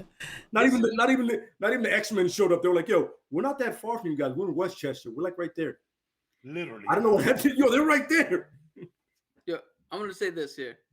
This argument or this discussion Yeah. is why I say they should end the fucking saga. End the saga shit. Because we have now gone past the point of even in comics, what happens in the Eternal comics might get addressed later on, but it's only to there. This what happened in the movie was supposed to only stay in this movie until further on we need to address some shit. What we're now arguing is we know it's interconnected, so it being contained in its own movie is no longer good enough. Everybody should have reacted in this movie instantaneous, which is Exactly. an unrealistic I- expectation because It's that's so not how unrealistic. comics work. It's That's so, not how so the movie No, works. no, no, no, no. We're arguing Shield. Shield has been in almost every single movie Silver that Sword was Marvel sponsored like this. I- made. I can point out, Shield wasn't in Shang-Chi. That's why I said almost. Shang-Chi No. happened in another dimension. It did almost. not. So a dragon and a fucking and a gaiji or the Yo, the hold on, gaiju. Wait a minute. That part happened Yeah, somewhere but- else. no, hold You're on, just- hold on, wait a you're minute. just He's talking right. about the big bulk, head. the bulk of the shit that really happened in Shang-Chi, the shit that mattered, was in a mystical realm that only certain people can get to. It Yeah, wasn't but a that mystical. It wasn't a Whatever the fuck mystical that little realm. thing is. Yeah, I don't know you what had that to thing get- is with no face. You But no, that no, no, little no, thing wait, with wait. no face leads Hold you. on. It wasn't a mystical realm. It was in the forest. You had to No, weave yeah, your way but through the- some shit and end up there. They So you- never said it was some mystical shit. So It is- you it got is that a on mystical GPS? Because I don't. No, it is a mystical realm. I'm just but I I saying. would- mean, don't have it. of course. Well, they did. They had the little monster who had the GPS. Whatever that thing is, you need that thing to get to No, whatever the what I- fuck they what I went was to. I don't know. saying- By the what I way, was saying is side note, Shang-Chi that water was happened blue. By the way, in just our wanted to say. timeline. Yeah. You That guys, water's really you blue. guys are No. nitpicking. We could do a nitpicking episode, and we could go No. for like We 8 can hours. definitely do that. We're We not. can do that all day. We're not Well, I'm not nitpicking. I'm I just mean, saying. you're right. I'm just pointing out. I'm just I'm like, saying continuity. That's all I'm saying. But everything. But that's the Listen, thing. they can always You address have to this in another change. movie. That's fine. But what I'm saying is that there's at no point did Captain Marvel come down. Who the fuck is this guy? You know, you got fucking Sam going. What the fuck is going on? Nobody's watching TV.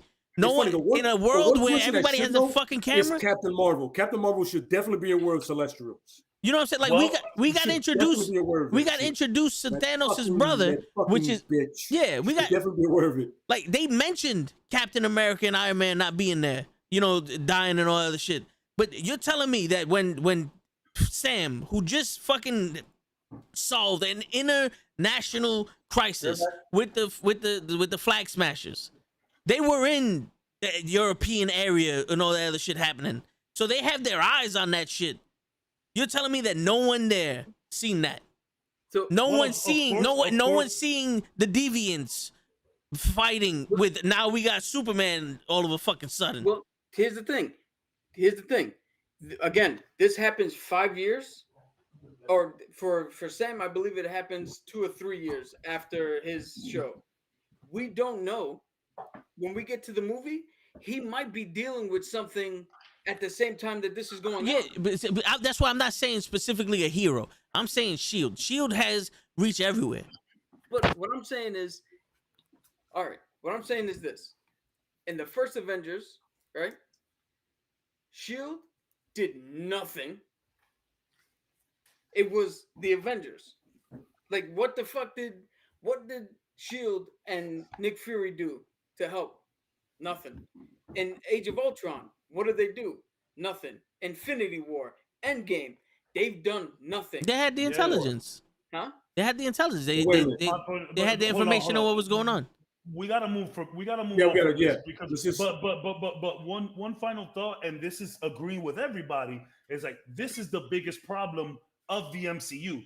That's always the question. Yo, where was this person? Where was that person? At the end of the day, these guys are directing movies that need to do certain things, meet certain criteria, stop at certain places, start at certain places. This is the biggest gripe of all MCU fans. Like, yo, when Thanos first came down, like, or before, or when Loki came down, why I used that pager that Nick Fury had to call Captain Marvel? It's like, oh, that was only for emergencies. So, like, and then now it's like, oh, well, why can't the Watcher interfere? Why can't like, we could do this all day long. I understand what you guys are saying. There is literally a big head, water, this big ass Titan motherfucker.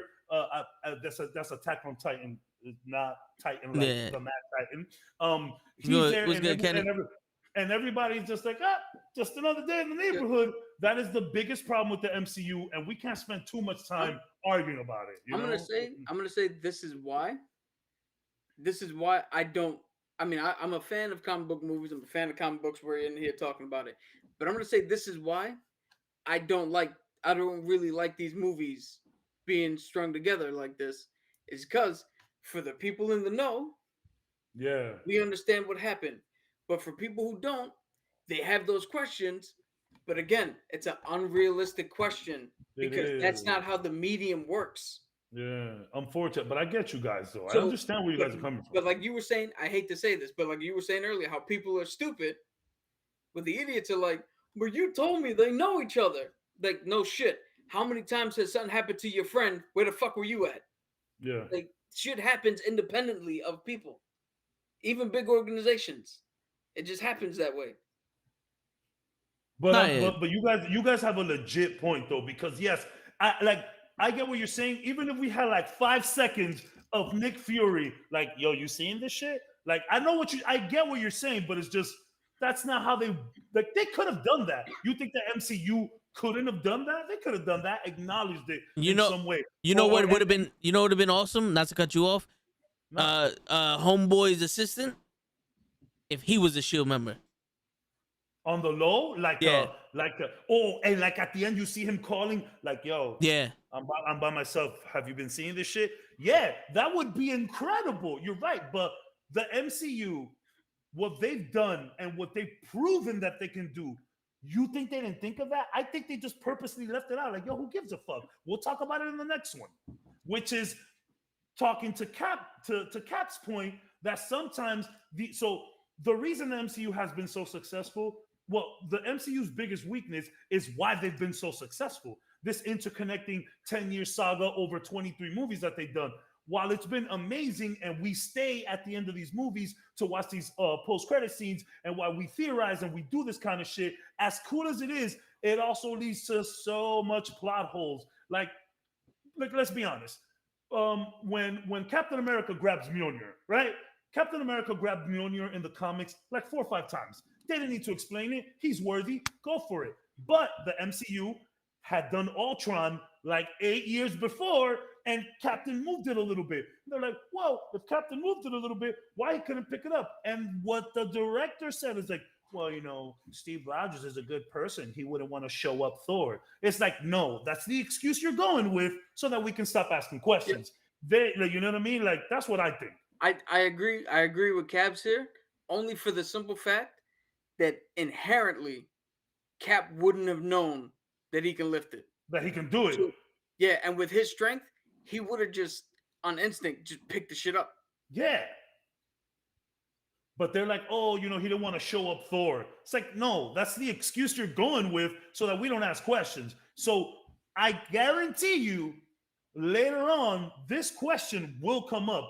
And someone's going to do some bullshit retcon or some bullshit excuse as to why S.H.I.E.L.D. didn't respond or why no one acknowledged it. And then we're all going to be like, Of course, that's what it is. So again, I agree. We're gonna get a Well- director's cut, and in the background it was a shield See- helicarrier. see, but and look, you. It's funny you mentioned Thor, right? So I forget what movie this was the post-credit scene, but Thor 1 starts with Shield looking at the hammer with Coulson, R.I.P. Coulson. But the post-credit scene for the movie before that was that. So like Shield's always in the background, which later on, when they are speaking about this moment, someone's gonna be like, well, you know, Shield is always in the background, and they knew it, as you can see in the next episode. So I get it. I don't think anyone is wrong here. I think we all have good points, but that's just the MCU being the MCU. That's MCU hubris. That's just MCU cockiness, where they're like, fuck that. We're not even gonna explain shit no more. We're just gonna drop 2 whole new characters on you in the post-credit scene, and guess what? You're gonna be in line first thing for the next movie. Give me your money right now. That's just, it is what it is. You know? The It first sucks. character I could give 2 shits about because it doesn't make any sense. I think Cap will agree with me on this one. All right, so let's get into it. Logically, wouldn't make any sense. You talking about Star Fox? Yeah, the Star Rapist, Star Fox. I He's mean a Star creep. Rapist. He's I a mean creep. Star Fox. He's a creep. He's a creep. He's a fucking he is a creep, and He's it's a creep. weird to introduce this character after his brother is dead. And how instrumental he was to all of defeating the his- sagas. Yeah, like But you know, this goes to show you that Thanos was an Eternal, because if No, his he- brother, So I actually have an answer for all this when we get into a deeper. let's conversation. go into it Let's now, do it, let's because do it. we're here. officially in the fucking Eternals movie. yeah, we're in Eternals. Yeah. We got here half an hour ago. Now we're Yeah. here. There's no more hiding. Half an hour There's no more ago. hiding. People are watching this saying there's a plot hole in this conversation. Like, where the fuck is the Eternals movie? Let's get into this. Look, we pulled up to the spot and we stayed in the car for a little bit. Now we going Yeah. out to the club. Now we're getting some going. fucking drinks. Yeah. Absolutely correct. Yes, we do. So it is unclear whether the Eternals know who the other Eternals are, right? Mhm.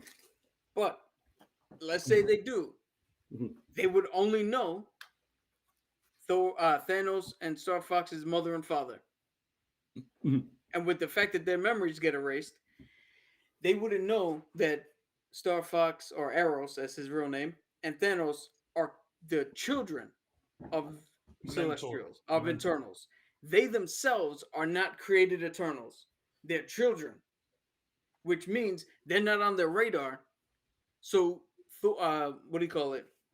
Thanos having the deviant gene and being kicked out and all that shit wouldn't have triggered the Eternals because they don't know who this is. They wipe their clear as memories day. out every time. Yeah, it's clear as day. When Arrow shows up, they're like, "Who the fuck are you?" Until he pulls the shit out, and he's got to communicate to his thing. So it's clear as day they didn't know about any external thing. And like I said, being that they're children, they're not supposed to be made. That was not supposed to happen. Yeah. They're anomalies.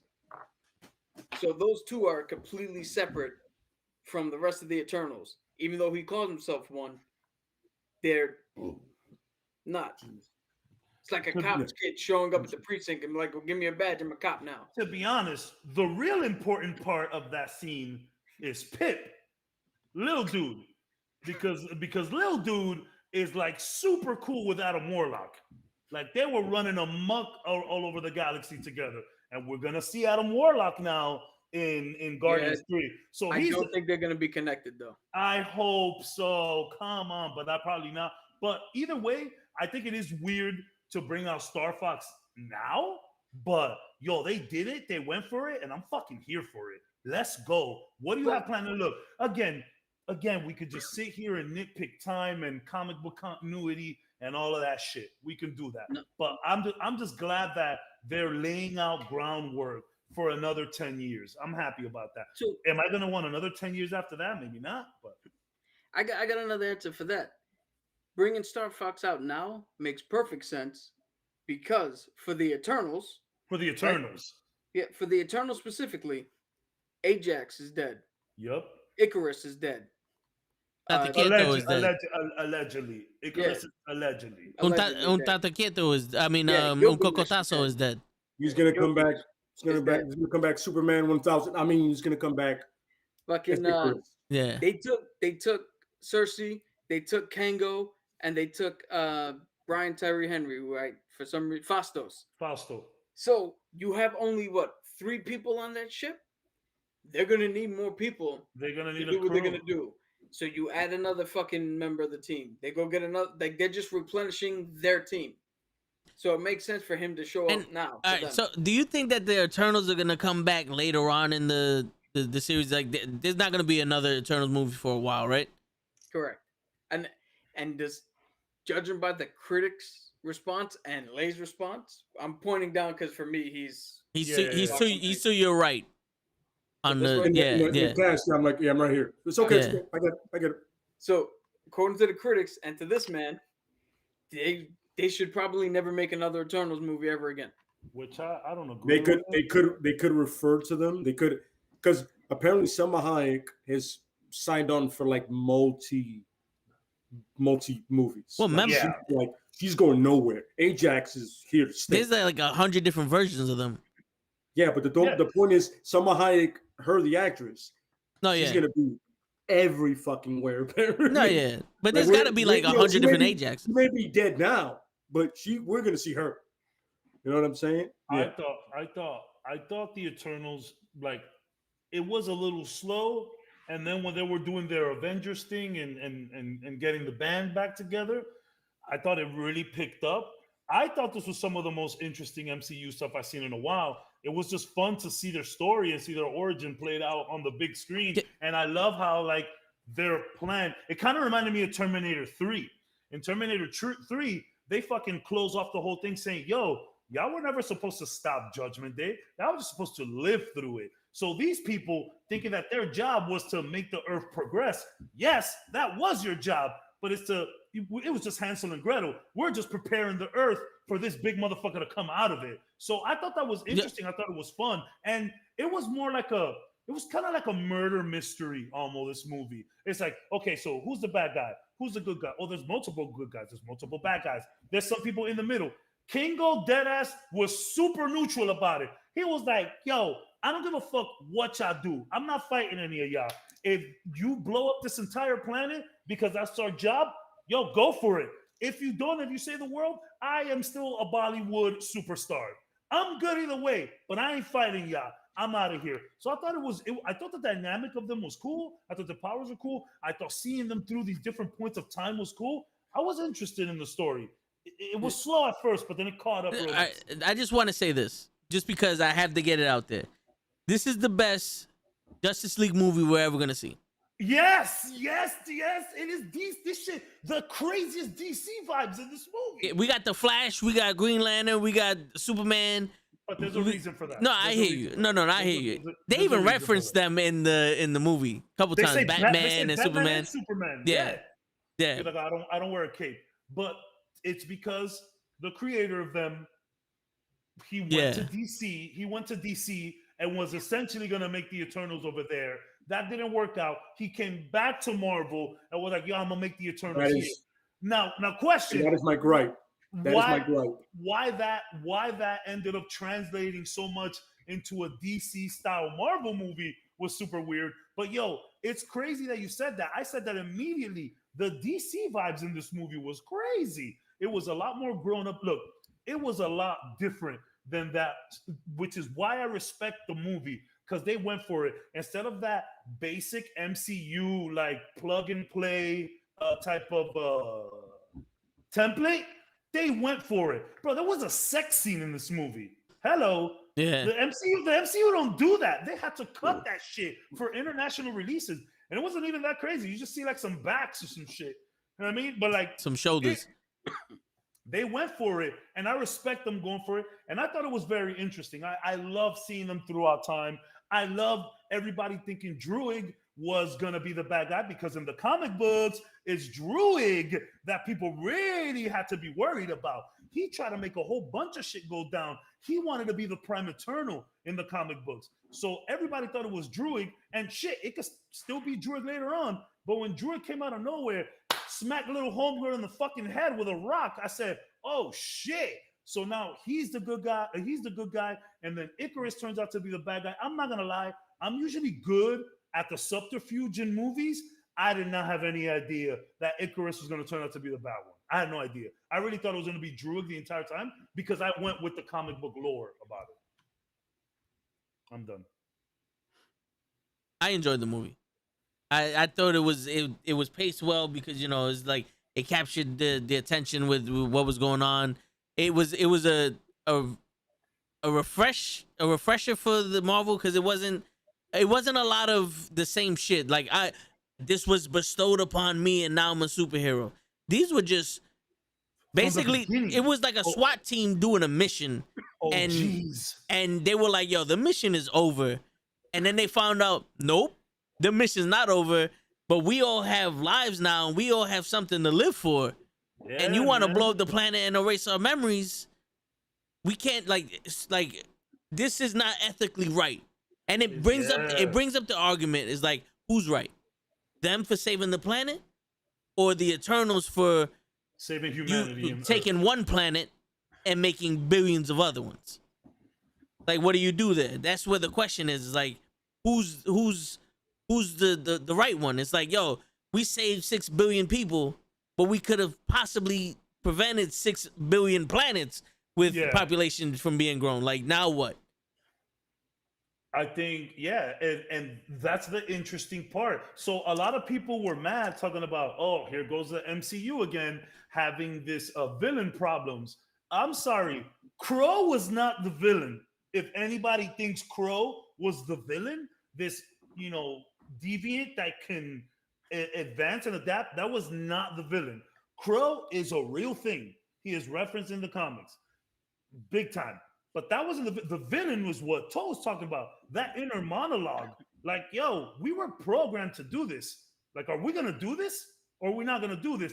And my favorite part about Kingo, it was like, yo, I'm neutral as fuck. You guys want to let the planet blow up? Cool. You want to save the planet? Cool. I love that about Kingo. We actually had someone neutrally out. My man said, I'm not making this decision. I thought that was so powerful. He's like, I agree with him, but I'm not going to fight y'all, so I'm out. So I'm out, bro. That's so dope, bro. To me, that was really cool. So, like, it was a weird MCU movie. It was different because, like you said, so MCU movies, I might be stretching a little bit, but it's usually in the beginning of time, blah, blah, blah, blah. Then we have main character hero. He's going through his regular day life and tribulations. He finds the problem. He goes through this inner struggle to find out who he really is. Superhero, bad guy, post credits. That's a Marvel movie. Now, granted, some of them are better than others. This shit just was all over the. This shit felt like Marvel was making Dune. It gave me some really crazy vibes, and this is the problem that DC has. Whenever directors for these comic book movies try to portray gods, it's always dark and somber. Like, that has to be very royal and all of that shit. And people just want to see heads being blown up and action, which we did have some good action. I thought there was some good fight scenes in the movie. I thought it was some of the better CGI that we've seen in the MCU for a long time. They blew the budget on this. This was a flex. The Eternals did not have to happen. You could have stuck those post-credit scenes anywhere else that you wanted. This was a flex. And I commend Marvel for trying to do something different. Now, because Le is winding up the pitch. I'm waiting. Before Le goes, I'm waiting. Cap, let me hear you. That's exactly what I was waiting for. Go ahead. I want everybody else to get their, have their say, and then I'm gonna tear this shit to shreds. Real quick, my favorite characters was Cocotazo and the Flash. Gilgamesh. Yeah. Got it. And Makari. Yes. Makari, yeah. That's funny. Those are two of my 3 favorite characters. Everybody else can defend themselves. I like the driver. I like the King. Oh yeah, the sidekick, by the way, is also cool. The human element. He's cool too. The human element. Well, I like to call him Agent Coulson of the Eternals. Yeah. Yes. I thought he was hilarious. He was us in the movie. Yes. Yeah. Cool. Like, a spray. It's like, yo, how many fucking cameras do you have? Yo, I thought it was great. And Kingo himself. I think my favorite characters were Kingo and Karun. Karun. I think it's Karun. I think it's Yeah, Karun. those guys really elevated the movie. Kingo Right. was hilarious in that movie. My man is great. He's like, look, I'm making a story about Icarus. What do you think? Yo, But it's these are my Go friend ahead. from college. I'm like, hilarious. Go ahead, Cal. meanwhile, the dude knows all about him. Yeah. I knows all about him. Yeah. You're like, oh, no, that's my guy. I'm sorry, Cap. Please. Go ahead, Cap. What'd you think of the movie? I like the movie. This is the first superhero movie, or comic book movie, I should say, Yeah. with no heroes in it. And I will fight anybody on this, only because You're right. they came in with the simple mission, which they were lied to about. Yes. But essentially, their mission is to incubate a fucking celestial. The planet gets destroyed. Millions of other lives get created. Other shit happens. And why I say that there's no heroes is because out of nowhere, even though I fundamentally agree, I wouldn't say agree. I fundamentally see where Ajax came from and why she took her stance, Mm-hmm. and I see why Icarus took his stance. Mm-hmm. Where I say there's no heroes is out of nowhere. What was it? Cersei, Fastos, and Druid and Makari were like, well, fuck it. We gotta save this planet. You know, we're not gonna blow up this planet because it's wrong what we're doing. Really? Because half the universe disappeared and you don't give a shit.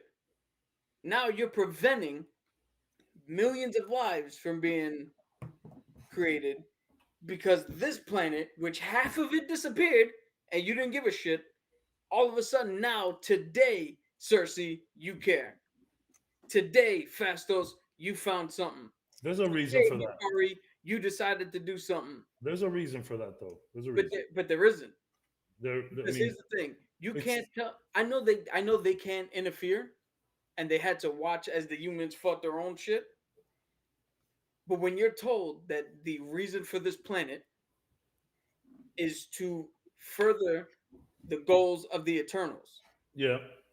you can no longer tell me that now the people of this planet matter. Half of them were gone, and that didn't seem to bug you. You idly sat by and watched because you had to. But they always watch wars and people killing each other. Yeah. That's just kind of their thing. But what I'm saying is, then now when you know your true purpose, why is it now a problem? Kengo was right. Kengo was the only one who was right. Because either way, shit's gonna happen. Yeah. And you deal with the consequences. So wait, I'm a little confused, and I hate to cut you off. So what you're saying is that they all of a sudden care about people, but they didn't care about people when half the planet was wiped away? Yeah, so what I'm saying is, as soon as they found out, oh, we're only here to destroy this place. Well, they're not. No. Destruction of this place. They're not there to destroy the place. They're there to make sure that the place gets to a steady amount of human life, Yes. so that then it could blow up. So I actually, and I hate to cut you off, I'm sorry, I read an argument that was like, okay, so if their main goal is to make sure that they fight these wars so that they could technically advance and move forward, and the point of it all was to have as much humans as you can as possible, then why didn't they stop Thanos from snapping? Because essentially, and there's a whole theory about this, how Thanos is an Eternal because he was trying to stop the, what is it called, the Ascension, or that moment. They were trying to stop that by wiping out half of life. But then somebody mentioned, like, yo, Thanos' plan was flawed. You destroy half of life. In 50 years, there's just gonna be the same amount of people anyways. Yeah, so it was a flawed plan. So here's the thing: the reason that doesn't track for the Eternal standpoint is because they didn't know what their true mission is. They were just sitting around waiting to go home. Yeah. They didn't know the planet. They didn't know that their whole mission was to foster this fucking baby Eternal until it hatched. Yo, bro. But what I'm saying is, you watched so much fucking shit happen to this planet because they told you to. So now when you found out that your actual mission is this. Now half of them turn around and go, well, fuck, who are you to tell me what? Yeah, you That you doesn't listen make to him the sense. whole time, and now all of a Well, sudden, no, Yeah, hold on, that hold on. doesn't make I have a sense. counter. I have a counter to that because their point. So they didn't know their job. Their job was to make sure that human life prevailed. At the beginning of the movie, she coats the knife in gold, gives them the knife, like, yo, this is gonna be the start of you guys being this amazing civilization. You know what I'm saying? So the reason they couldn't stop wars or interfere with Thanos and all of that shit is because after humans go through these cataclysmic events, or whether it's war or something, it makes them stronger. So every time they saw this happen, they idly stood Yep. back because they were taught to think that when when that happens with humans, it ultimately leads to progression. So then when they found out that it was never about progression, it's about having as much humans in the planet so that then this motherfucker come out and blow up the planet. Now they're like, yo, chill. I ain't signing up for that. That's what I think. But again, I honestly think the reason why it's unethical now for them to blow up the planet is because they knew that once the planet blew up, they were gonna erase their memories and start over, and none of them Yeah. wanted to give up their memories. yeah, that's the thing.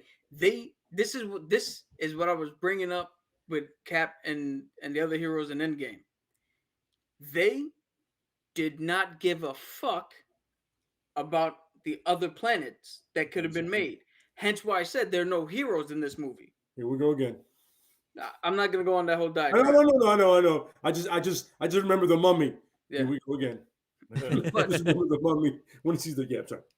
But their whole thing was, I don't want to erase my memory. Okay, but that's not your function. The minute you find out what your function is, you got to remember, okay, homegirl, Athena, who has essentially Alzheimer's, celestial Alzheimer's, she just told you that she remembers other planets that they did this to. So you've already done this hundreds of times. There's nothing, there's literally nothing that could have stopped. I forget the fucking red dude's name. The dude who showed up in the sky. That nobody responded to. I don't know either. Ashiram. Yes. Ashiram. Ashiram can literally just turn around and go, you know what? They failed me. Boom, reset, take them out. Their memories are wiped anyway. So for you to turn around and spend all that time with humans and feign that, oh, we can't let this planet die, when in reality, you're trying to do self-preservation.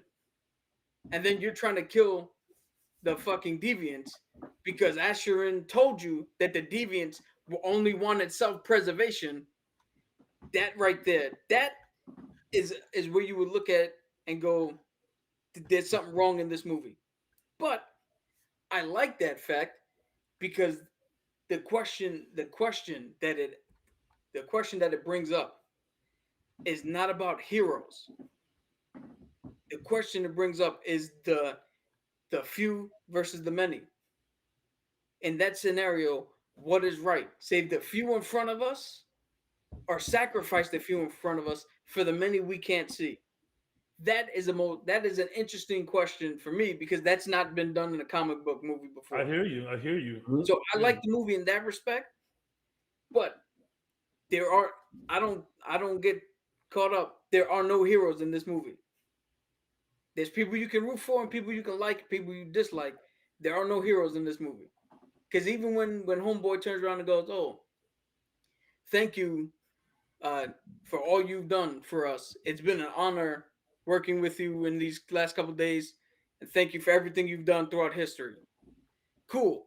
Fastos was crying because of his interference led to Hiroshima and Nagasaki. Mm-hmm.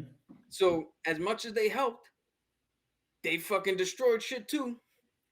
Druid held the whole fucking. He did a WandaVision. We did a WandaVision. People hostage, which he thinks is peaceful, but he robbed everybody of free will. Yeah, what's the point of them living if they're gonna be a zombie to them? So like, there's a whole bunch of. I think this is what everybody's problem secretly, or not secretly, and I'm not talking about Lake because he's gonna articulate his thing. I think like most critics didn't understand that we weren't watching heroes. As much as we want to see superpowers, and that's not the point of the movie. The point of the movie was to ask a question. Yep. Mhm. That's what I think. That's why I like this movie, and that's why I think this movie's getting a bad rap because if Because you people weren't wanted to prepared see that, pew pew pew. They wanted Yeah.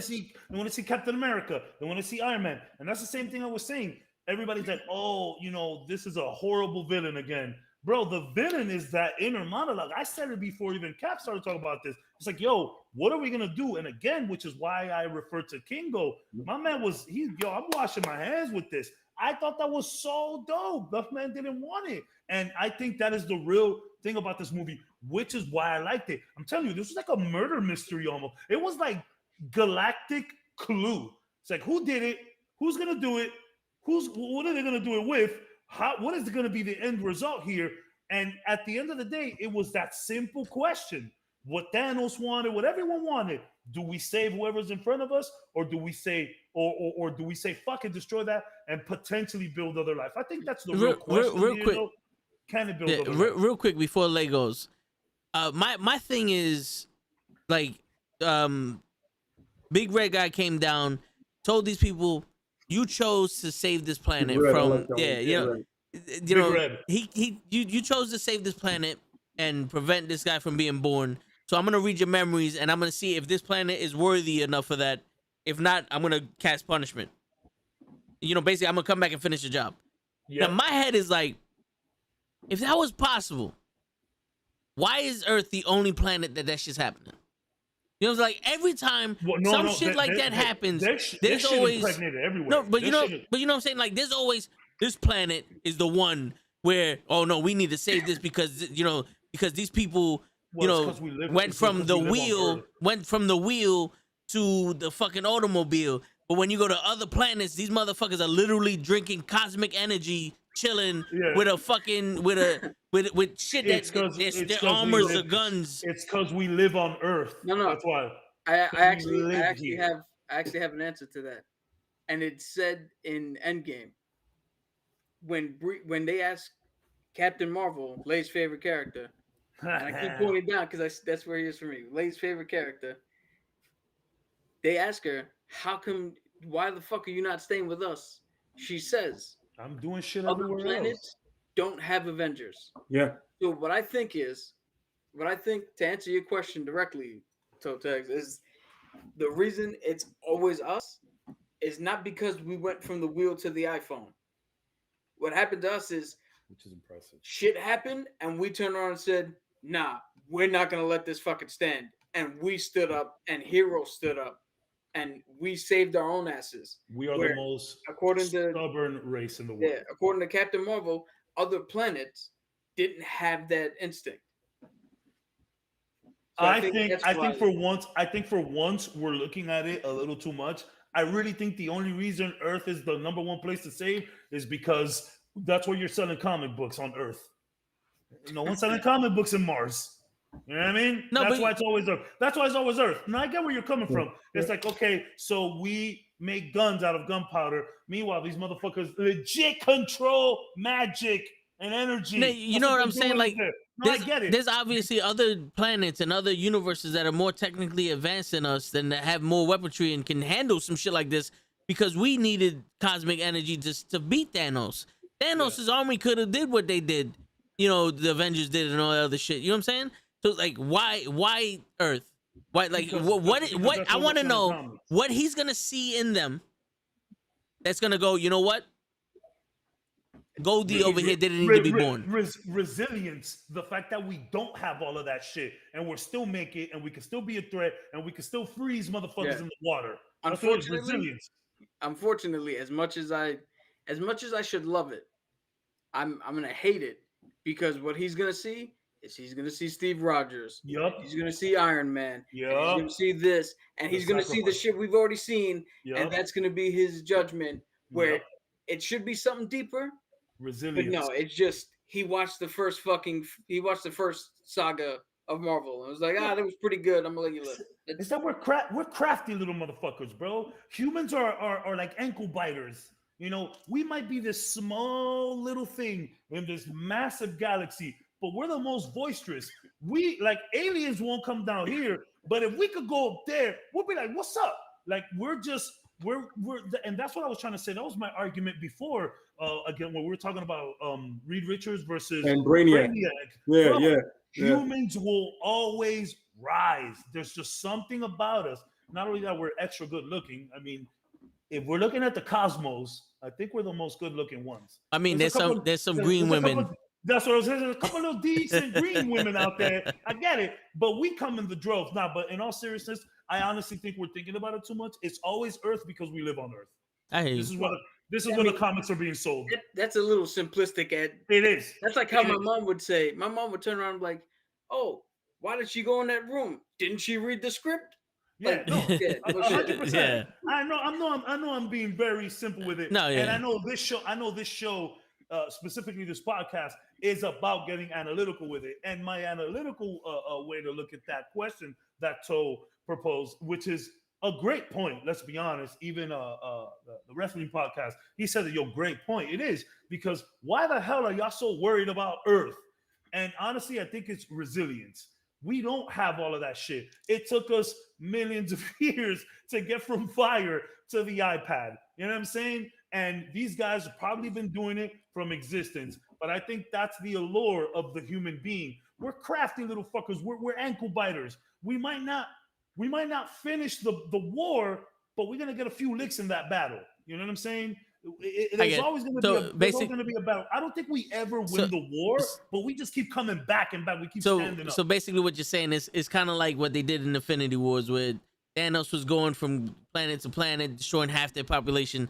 He came down and niggas was like, "Not today, boy. Not today, you boy. repping the wrong smart tech." Not today, boy. Yeah. I think that's what the aliens see in us. That's what Asherim. Let's see if we're pronouncing that correctly. The Big Red. That's how you say it in English. Just call him Big Red. Yeah, but real quick. Lay has been patient. Let's not complicate this. Okay. I'm not gonna say anything while you talk. I get it. Okay, you got the floor. First and foremost, what I like Gilgamesh. Toe.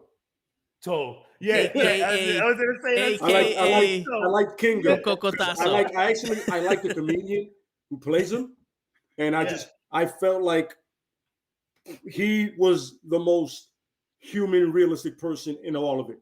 Like he came from like, I've been doing this. Like I have this assistant, like, listen. At the end of the day, out of everybody here, I connect with humans more than anybody because you motherfuckers act like you haven't been around these people. You act like you've never socialized with people, and that's all we've done.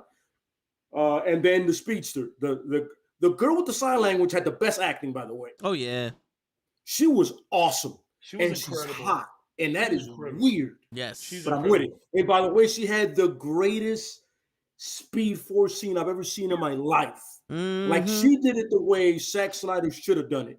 When she was saving everybody. Quicksilver, when she was fucking up Icarus, Quicksilver and all these motherfuckers got nothing on her. Slowed nothing down for her. She was doing it the way. You know what she reminded me of? Remember when the Flash in the Justice League was fucking up Lex Luthor when he was Brainiac? Yes. Yeah. It reminded me of that. Like she came from everywhere, and I love when she tackles people. You feel that shit. I was dope. So those are my, and of course Gilgamesh, because he had this. I do not like Angelina Jolie at all as an actress, as a human being, whatever. I don't give a fuck. But her relationship with Gilgamesh was just like love, but it wasn't that kind of love. It was like a brother sister. It was like a protective, and she could probably fuck him up, but he was like, I got you. And then the one thing that I did love was when the speedster and the douchebag came in, the guy that looks like a douchebag, but besides Icarus. And they were like, Faust and the other guy were like, I don't like this. Yeah. I didn't like it. I was like, I don't like this. I don't like this. This shit needs to stop right now. Stop this shit right now. And then, like I said, I had no problem with Faust. I thought he was cool. It was kind of annoying because he wanted to advance stuff, but when he did advance it, it backfired in his face and he didn't see it coming.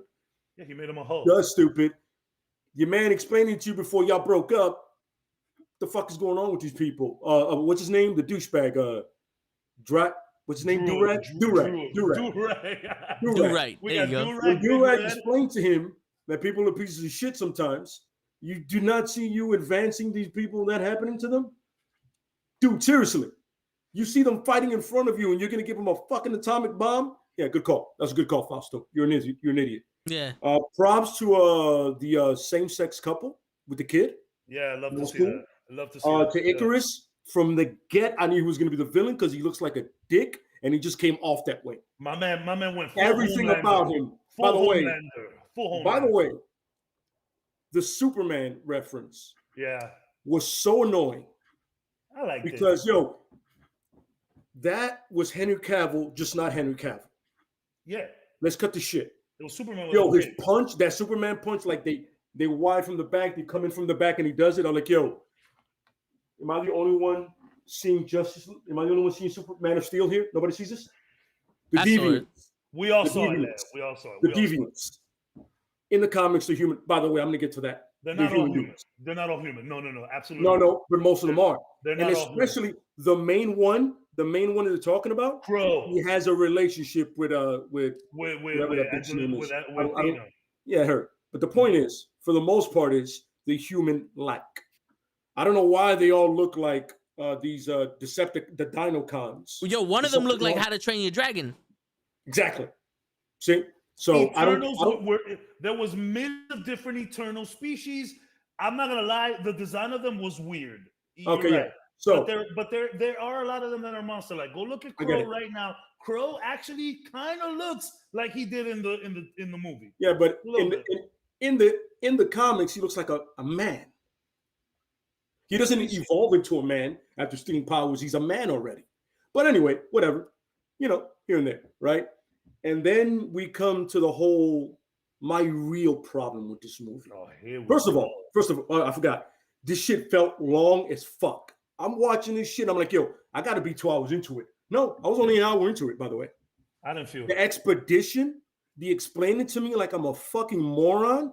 Their conversations, I was like, just get to the fucking point, Icarus. Please. Show me, or shut the fuck up and move on. But whatever, that's neither there. My problem is, like you said, and you did this the way I wanted to say it, politely, but I'm not going to do that because fuck that, right? Jack Kirby, the man who created this guy, and the man that should get more credit, right alongside Stan Lee, by the way, because Stan Lee would have an idea, then Jack Kirby would make it happen. Let's respect Jack Kirby. Put some stake. That's why in the comics, he is the one above all. And there's a comic book with the Fantastic Four meets the one above all. They go into a room and it's Jack Kirby drawing because he is the one above all. But that's aside. That's another side. Jack Kirby made the New Gods. If you don't know who the New Gods are, you're talking about Darkseid, Orion, Alpha, those guys, right?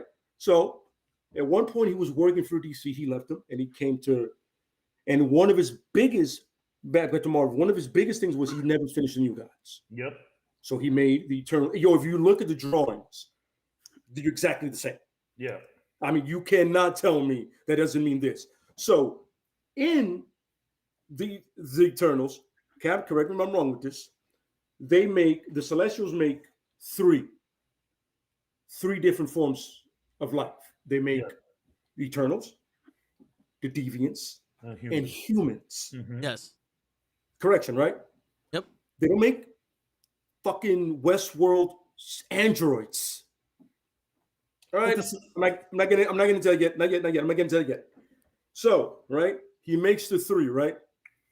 And a sense of a kind of a balance kind of thing, right? They make the three, right? All right, I get that. So, whoever this director is, and I remember I've seen her movies of hers, and I'm a fan of the director. I like her, right? But the freedom she took was disrespectful to Kirby in all kinds of fucking levels. You know what I'm saying? Like, so now the Deviants are taking up predators to incubate a planet that doesn't need to be incubated because that wasn't Kirby's idea, but you decided to impregnate a planet to have a Celestial in there so we can blow it up, and then these motherfuckers don't know what's going on. And then Icarus is the prime eternal. Always. Don't understand the Ajax part, but whatever, they pick it. But the point is, Kirby had a vision. And the vision was awesome. And I thought what was going to happen with this movie is it was going to be like Guardians of the Galaxy kind of thing. Like, take D-list characters, right? Like, these, like, like, nobody knew about the Guardians of the Galaxy beforehand unless you like really read the comics. And I've read a couple of them, with Yondu and all that. I was like, all right. When I saw Star-Lord, I was like, what? Why is that not Yondu? But whatever. So we're taking Jack Kirby, if not the greatest creator in comic book history, and you're going to shit all over his something. By the way, his pet project, like, he loves this shit. Yeah, the Eternals. Correction, he loved it. You know what I mean? And you're going to go ahead and tell me that what that man made was not good enough for you to put up on that fucking screen? I don't care if you Watchmen it. You put that shit on that fucking screen. Well, what did they not put in? What did they not put in? No, first of all, the Celestials never made the humans. The Celestials, Eternals arrive and the humans are already here. They never made them. There were monkeys here, and they experimented on the monkeys. What I'm trying to say is, and from the monkeys, they got Eternals, deviants, and humans. Yeah, but in the movie they made all three with Kirby's. You know what I'm saying? So whatever. You know what I'm saying? You take your liberties. Like I said, if you take your liberties and it makes the movie better, I got no problem with it. It makes the idea better. Kind of like Winter Soldier, where the Russo brothers took certain things and elements and like it made it what we all enjoyed, right? Yep. They're like, yo, Winter Soldier was dope. Like, they took certain things. I was like, there's certain aspects I was like, that's not right, but whatever. So we're not, right? And then on top of all of the shit on Kirby, you make a movie that is two things: long, for no apparent reason, because it wasn't entertaining as a lot of them. I would rather see Shang-Chi 85 times than see this shit again. Shang-Chi was a good movie, though. I'm not watching this shit again. Somebody's like, oh, give it another chance. No, you can go fuck yourself. I'm not watching this shit again. Because I was so, I was so, first of all, I sat there and I watched this shit and I realized I just wasted so much money. 20 minutes in. Understand that. I knew the Black Knight wasn't going to be in there like that, and I understood that, but I wish I would have had more Jon Snow. Because honestly, between him and the Deaf Girl, the most convincing actors in it. You're saying Jon Snow is a good actor.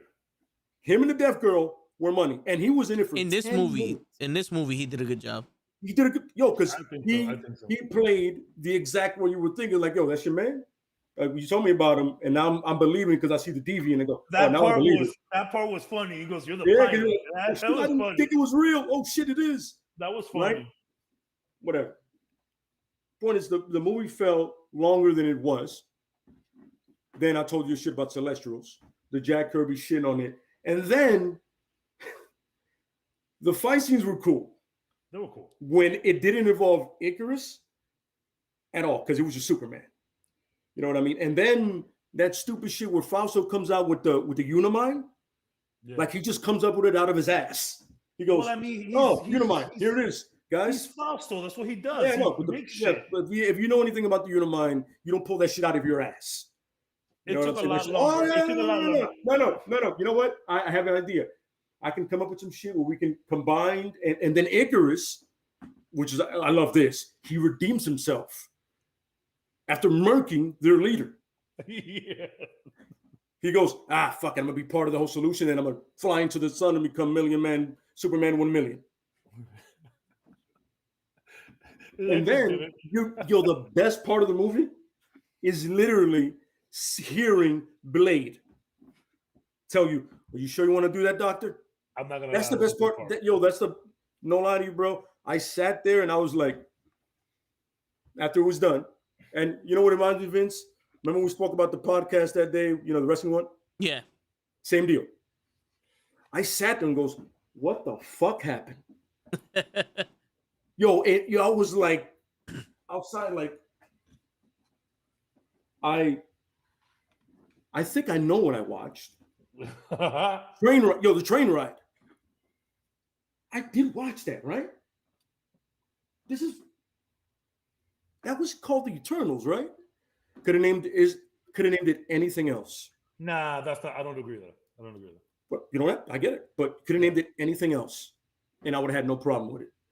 And I just sat there and I was like, then I get home, and I go to read comics, right? And I go, I'm not getting this wrong, am I? Like, let me read back about the Eternals. There's not a lot of Eternal comics, so I read the original one. And I was like, okay. They're following the retcon though. Remember that. No, I understand that. What is it called? And I was like, it's called Series X, something like that. Yeah. And Universe X. Yeah. And So they're following that. And I'm still like, Jack Kirby shit was way better than whatever the fuck this was. Well, you can say that about most of them. And I literally. So I'm not gonna lie. You said like a universal clue, right? Yeah, that's what it was. It was like space. You know what? You know what's funny? I wish, because I love Clue. Clue's fucking amazing. I can watch Clue all day. I nothing about this movie besides the characters I told you about and the scenes that I told you about. I felt like I was disrespected by this movie. I felt disrespected for Jack Kirby. So are you saying 100% disrespected for Jack Kirby? And I was very rarely entertained, had a chuckle for certain scenes that I took, the ones that we spoke about. And I just, I'm not gonna lie to you. I wish they would have named it something else. So are you saying that the Big Red Celestial made the Deviants, the Eternals? The Celestials themselves, they make three. They make Eternals, Deviants, and Humans. So how does the rest of the? That's what happens in the movie. That's what happens. No, but how does the rest of the other universes get created from the Eternals also, or? It's from Celestials like that, because at the end of the day, Celestials are like, how do I say this? All the universes are already there. Their creation. So they just going around. The Celestials were riding around. The Celestials riding around. There's different universes. There's always different universes. The Celestials was riding around, and they were drawn to the life on Earth. At the time, there was just monkeys. Monkeys. But in this movie, though, their creation. They created the Big Bang. They created the universes. I don't think so. They said it. They said it in the beginning. The first Eternal created the Big Bang. The Star Wars shit. Yes. They created. They even showed it, the Big Bang and all the other universes, and they created that. And then when they had life on the planets, which they created the Deviants first to stop the Predators, so the intelligent life can thrive, because that's what they fed off. They fed off the intelligent life on the planet, and when the population came, they made new Eternals. And the Deviants got too smart. The Deviants, the Deviants became apex predators, and overtook the humans. That's straight out of the comics. That's what I'm saying. That's why I'm lost. But straight out of the comics. The Kirby one, nothing about this movie. You know what's funny about it is I didn't see any stakes in it. I don't see where it fits into the universe until the end of it. That's that I don't understand what it's supposed to connect apparently, right? This movie didn't need to happen. And it didn't. Exactly. It didn't need to happen at all. It didn't need to happen. It should have been like, you know what you did? You literally took 2.5 hours and pretty much said, we didn't know what the fuck we were doing. It's Marvel hubris. That's what I'm saying. It's Marvel I just saying, I can't get do whatever we want. We can do whatever we want, and you're going to pay for it. No, I agree with you 100%. I couldn't get it's funny, and I tried. Hold on. All of this Eternal shit could have been 15 or 20 minute offshoot somewhere in Guardians of the Galaxy. Absolutely I hear you 100%. Absolutely correct. Like I said, I swear to God, I wanted to like it off the cuff that it's a Marvel movie. I've never seen you like this. I wanted to like it just because it's a Marvel movie. Like even Black Widow with that fucking stupid Taskmaster shit. It was worse than that. Like come on. Like I wanted to fucking take my seat and throw it at the screen, bro. I respect where Lay's coming from. I do too. Because it's like it was a weird. It's like Thor Ragnarok. Because like you made Planet Hulk, and you put Thor in Planet Hulk. I get it. Like, look, Ragnarok was funny, right? I think it was a funny movie, right? And it accomplished some things. But when I saw that scene, it took me 40 minutes to get back into that movie because I was like, did you just put Planet Hulk into this shit? Planet Hulk's story is fucking amazing. Yeah. We're gonna get Planet Hulk though. It's No, I know we're gonna rumored. get it, but the point we're is, gonna get it. we're gonna get it. But the point is, you still kind of gave it a little bit, and I'm like, I don't need that. You know what I'm saying? Yeah. But and then this one, I was just like, this movie didn't need to happen. It didn't. You could have literally waited till No Way Home. Do Hawkeye, No Way Home. And like Cap said perfectly, in Guardians of the Galaxy, that's an Eternal. Like they're passing by some signal, that's an Eternal spaceship. Yeah. Were they? And then Rocket explains it, and then give them it could be like a space ride, and Rocket's like, so the Eternals, the Eternals, blah, blah, blah, blah, blah, yeah. I don't like explain. You're 100%. The way he explained, the way he explains Drax, how he's literal, and when they met the people that make Warlock, same deal. 2.5 hours did not need to happen, ladies and gentlemen. Listen, if you want to go see it, you do not have my blessings. I tell you no. Save your money. Do yourself a favor, go online, watch the 2 end credits. I could, yeah. Well, I tell you one thing. That's all you need, ladies and gentlemen. I tell you one thing. I'm trying to tell you, fuck that movie from the bottom of my heart. I hear you, but for people who are not as emotionally or knowledgeably invested in the Marvel comics like that, but in the Marvel comics like that know the MCU and it was an enjoyable movie. Oh yeah, no, I get it. Yeah, and it's funny because it's funny. Here's the funny part, right? I was at lunch with my lady today, right? And I explained to her, like, the whole thing. She goes, "You're telling me it, and I don't get why they did it that way." I go, "You see what I'm saying?" She doesn't even she knows comics, but nobody knows the Eternals, to be honest. Yeah. Let's be realistic here. You have to be knee deep in this shit to know Eternals. She was like, okay. Like somebody that, show yourself. You could have seen a cool action movie with Superman and the Flash and the Hulk, because Gilgamesh is ultimately the Hulk. Pretty much. You know what I'm saying? And then Durag is ultimately Professor Xavier. Durag. Yeah. Right? Durag, right? I think that's the best name we did so far. Durag is hysterical. You don't like un cocotazo? No, that's Gilgamesh. Yeah. Gilgamesh. I'm just saying the name. I like. It's a good one, but Durag to me, it sounds so. When they put his name, I was like, "Yo, are they trying to say Durag, or it's not? Nobody else hearing this?" Because I was trying to latch on to anything. Give me something so I can, I can enjoy the movie, right? I can enjoy it. Yeah. But like I said, if you are a Marvel fan and you've read the comics and you've read 2 comic books about Eternals, do me a favor.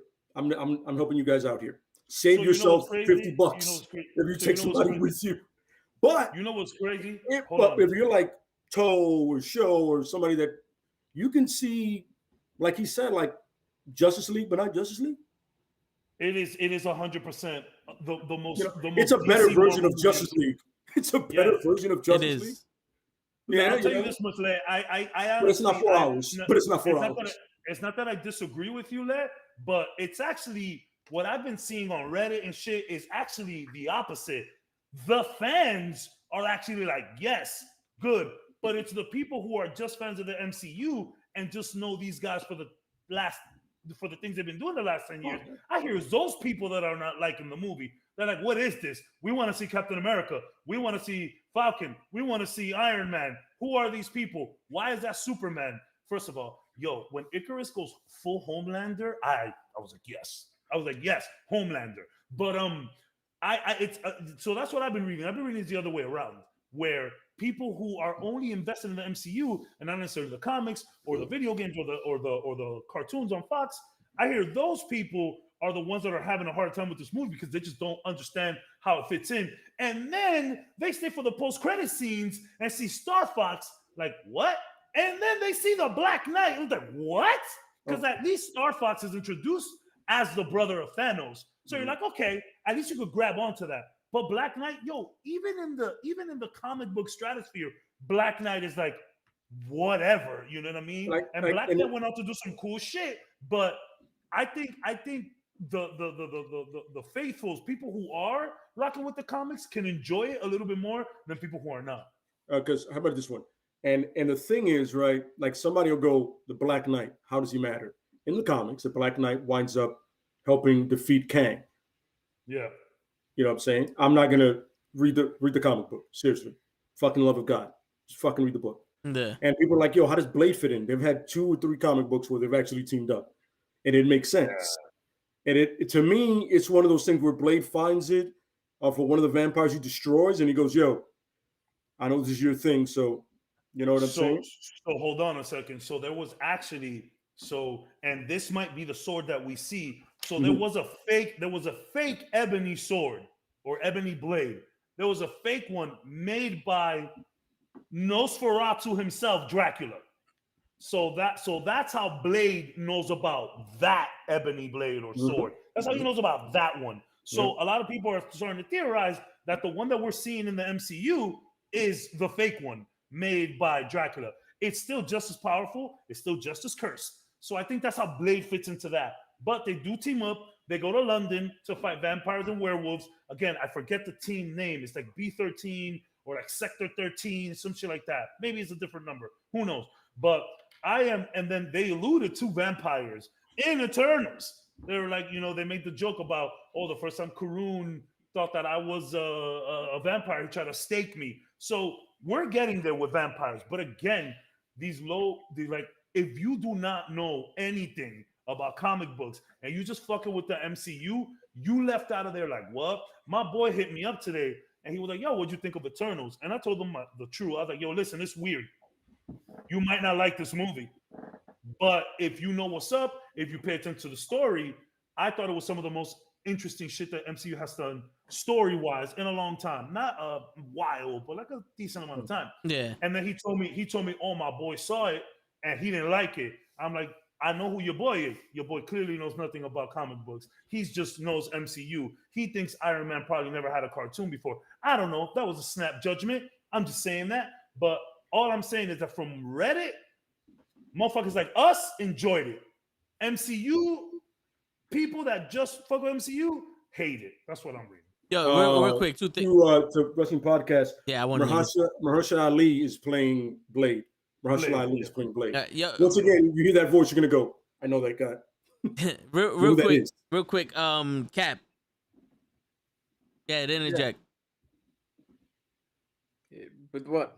Oh, I feel you've been quiet. We want to hear you. What? You know what's funny? I didn't see him doing none of this. He was shaking his head yes to a lot of it. Because he like I said, you don't have a bad point. I wanted to give you the floor to fully express everything you wanted to say. Absolutely, sir. Which I did. Thank you. The only thing I would say is, so if you went with the original Jack Kirby storyline, where the Celestials made us the Deviants and the Eternals, that doesn't work for what already was laid out. So again, I'm going to say this. You are ultimately right in one thing, you and Cabs. Like Black Widow, this movie didn't need to happen. But this movie does 2 things. One, it introduces now a scenario and a talking point, like I mentioned earlier, in which we could start looking at these characters no longer only black and white. He's a hero, he's a villain. This opens up to the choices made by each character could be examined now in a different way. Which started with Thanos. It started with Thanos, all of that shit. 2, this movie facilitated the full range of now the cosmic step that Marvel is taking, because you can't do cosmic without mentioning Celestials. So we needed to make a movie to introduce. Yeah, you could have Guardians of the Galaxy. They touched on it, but a touch on it meant nothing. So this was a little more in depth. you can't do Cosmic without the Living Tribunal. But you can't do the Living Tribunal without the. It's the little steps. You can't get to real big shit without other shit. Because yeah, Galactus just eating planets, and Galactus just eating planets. Yeah, it makes sense. We're gonna need more than just that. Yeah, for the Yeah. MCU only, because if Galactus is out there eating planets, and Lay's favorite captain, Captain Marvel, is out there protecting the universe, she hasn't come across this motherfucker yet. And then if she has, what is she? Has she not come back and get the only team she knows? So him specifically hunting down celestial planets makes more sense because nobody knew about it until 5 minutes ago. So a planet being destroyed, that's just what happens in the life cycle of a planet. Mhm. So for MCU purposes only, it made the way they did it makes more sense than sticking with Jack Kirby. In the same way, you might disagree on this. In the same way, for me, that the MCU Civil War makes sense because the actual comic Civil War is 10 times fucking better.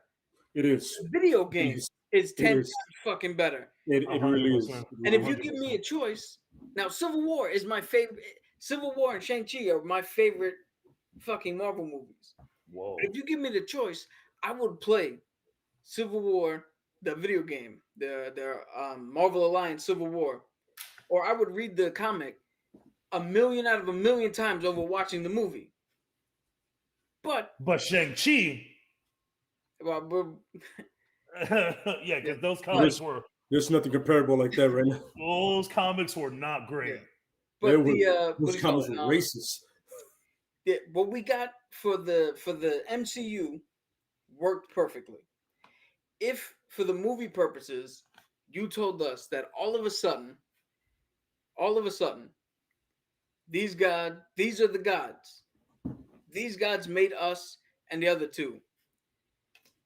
Then there is no point to ask the question, why the fuck did you let Thanos kill it? Why the fuck didn't they stop? I mean, at that point, you're just telling us that they saw a planet.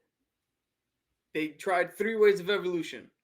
The deviants were defective, the Eternals were perfect, and the humans were the mid ground. In the middle. I have Yeah. a question. By that standard, why if you go with the original Jack Kirby thing, that lends itself more to Eternals. The fuck you doing just sitting around? Again, the movie does not need to happen. But for the phases and the steps that Marvel wants to take, it was a necessity to open up accessibility to crazier and bigger ideas of thinking and crazier and bigger characters. Because now, once you can accept Big Red in the sky appearing us as a snow globe saying Rosebud, then you can accept the Living Tribunal. You can accept the One Above All. You can accept Galactus. So it's a conditioning movie. It Like was more than a movie. It was an appetizer that you thought was gonna be great, but it really wasn't. It's like you ordered the spinach dip because you heard the spinach dip is amazing at this restaurant. So like, fuck it, let's have a little spinach dip before we get to the main course. But the spinach dip, you know, maybe was out under the heat lamps for a little bit. Maybe the cheese came to you a little, you know, solid. And like you try to put your cracker in there and your crackers kept breaking. And there was cheese all over your fingers. You're like, fuck this cheese.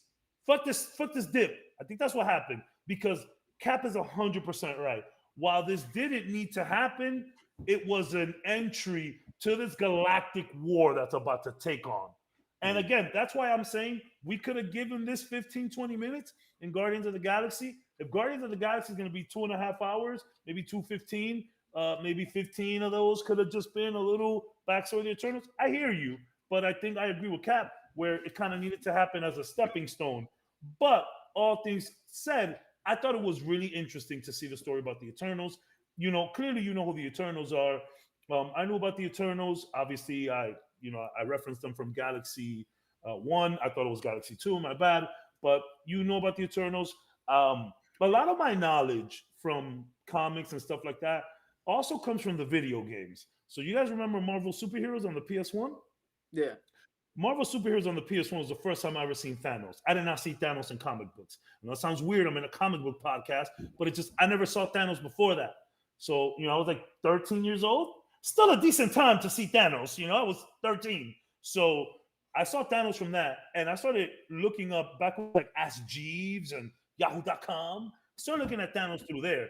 Another very important character that was in that game that no one talks about is Shuma Gorath. Now, Shuma Gorath has his own million years of stories behind him. Another person they showed is Blackheart.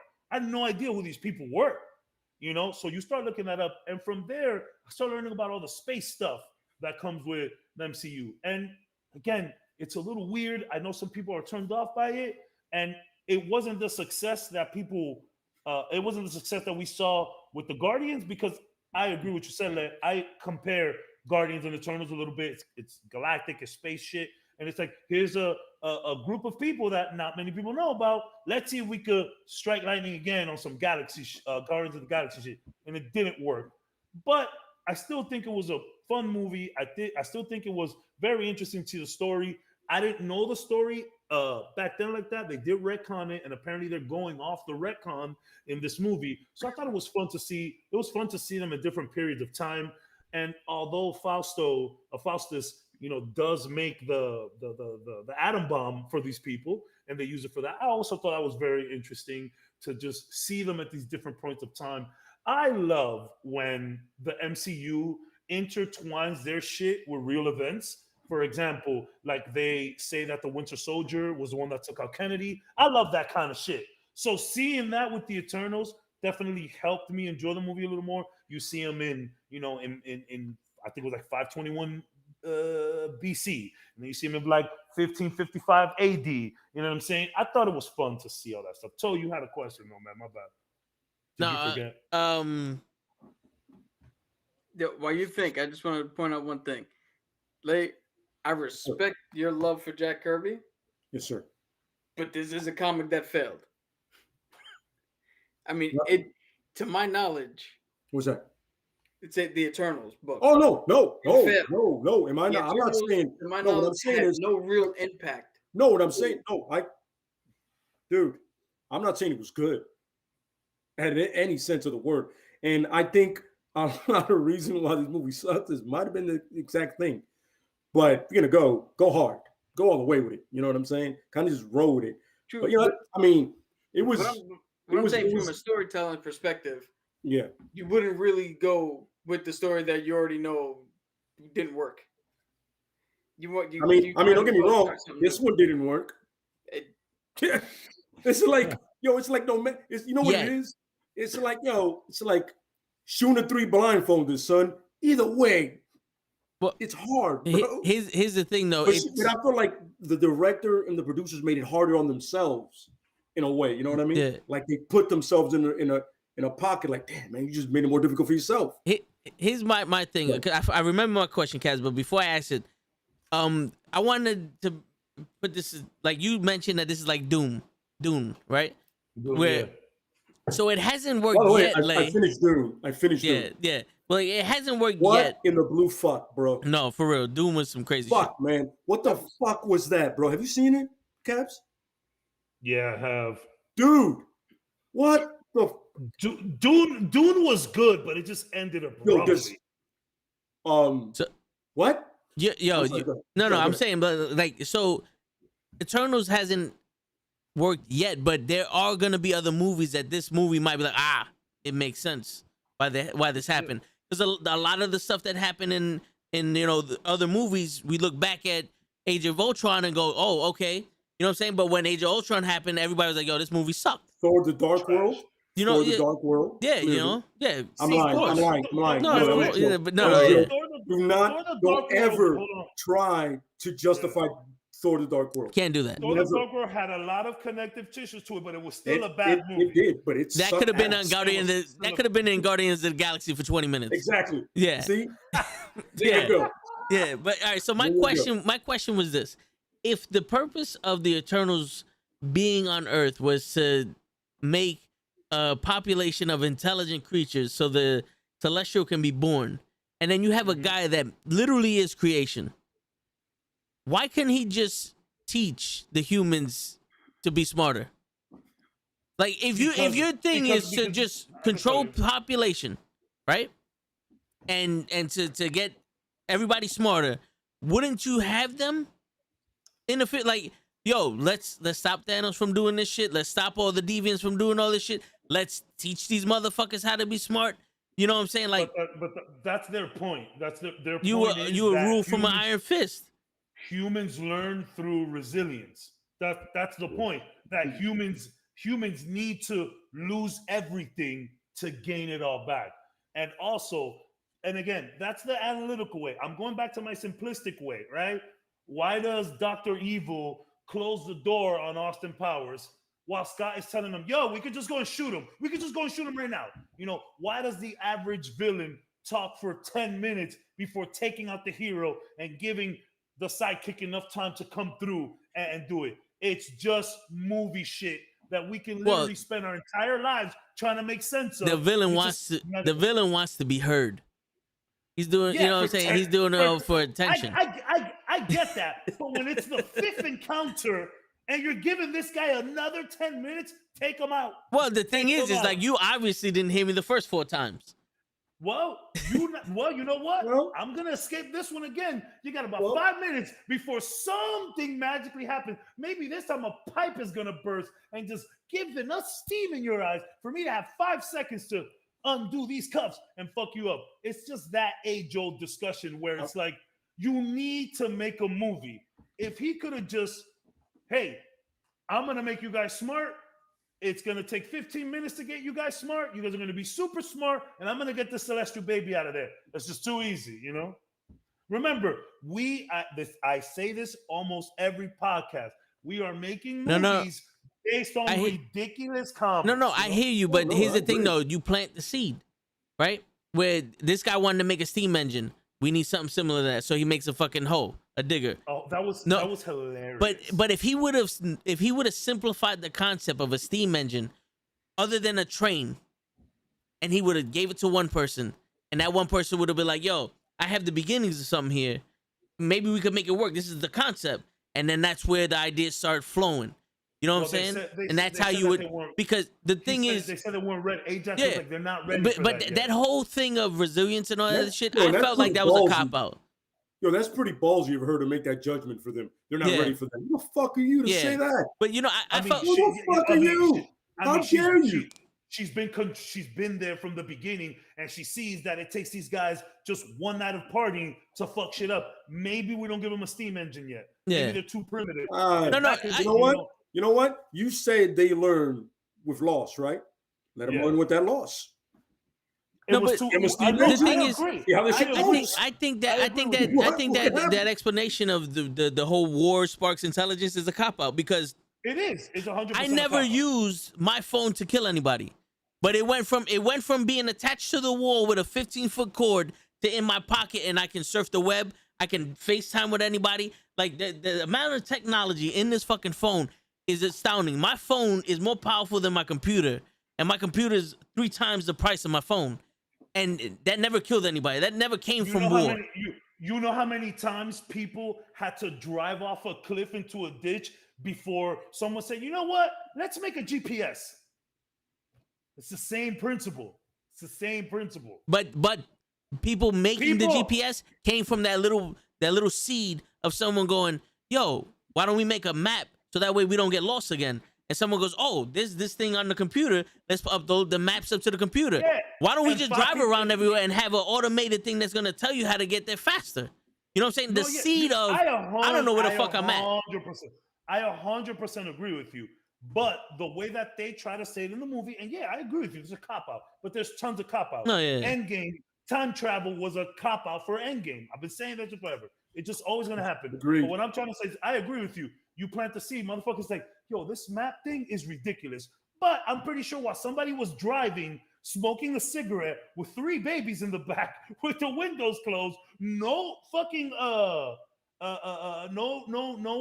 airbags, motherfuckers just here with a map, driving like, motherfucker, and ran into a truck, and somebody was like, you know what?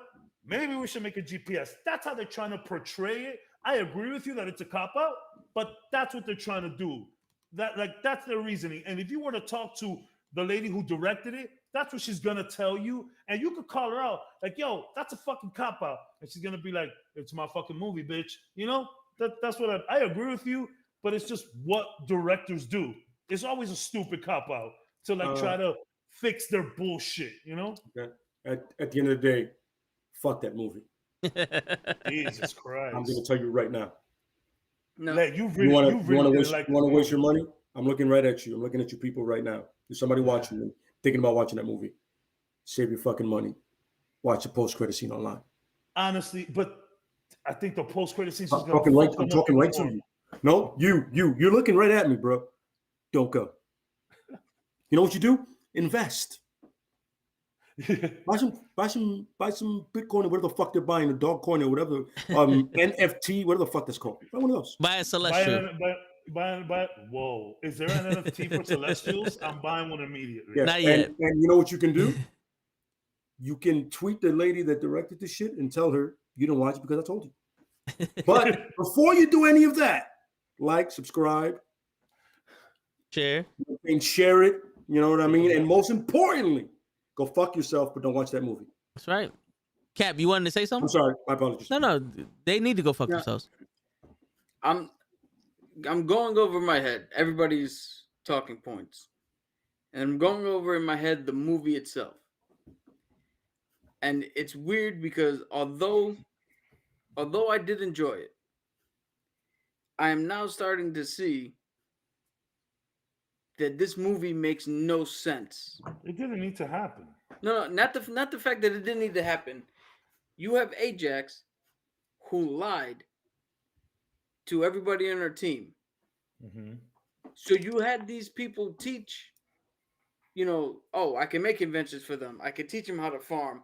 I could show them stories. I could do all that when that's not the primary goal for the team. You told them to stay back, but I'm a teacher. Why would I stay back? If I'm supposed to be here to facilitate the growth of this race, why would I not teach?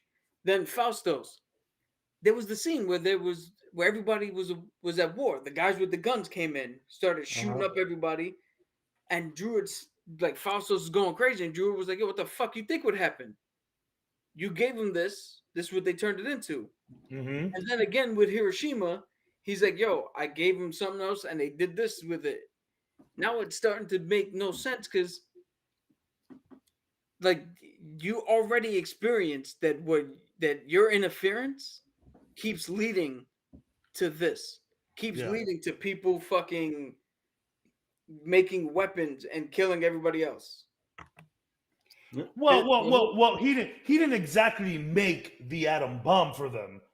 Maybe he gave him, but every time he gives them a little hint, they turn it into something drastic. And that's when he stopped, though. He was like, "Look, I'm not doing this anymore." But it took a while.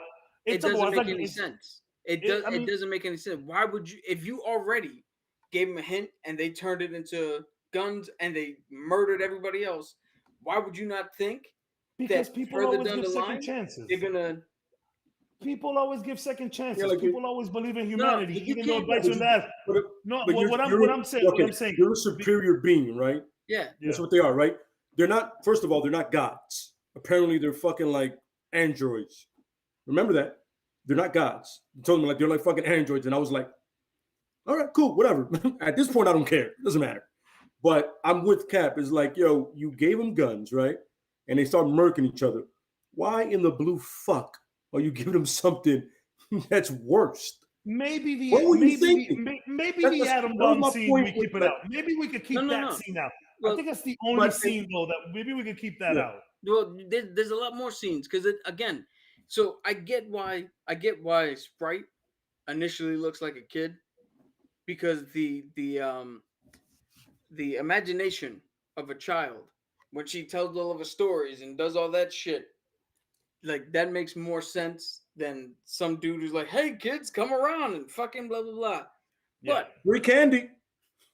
But the fact that none of them questioned or like none of them were concerned that she never grew up, except for Sprite herself.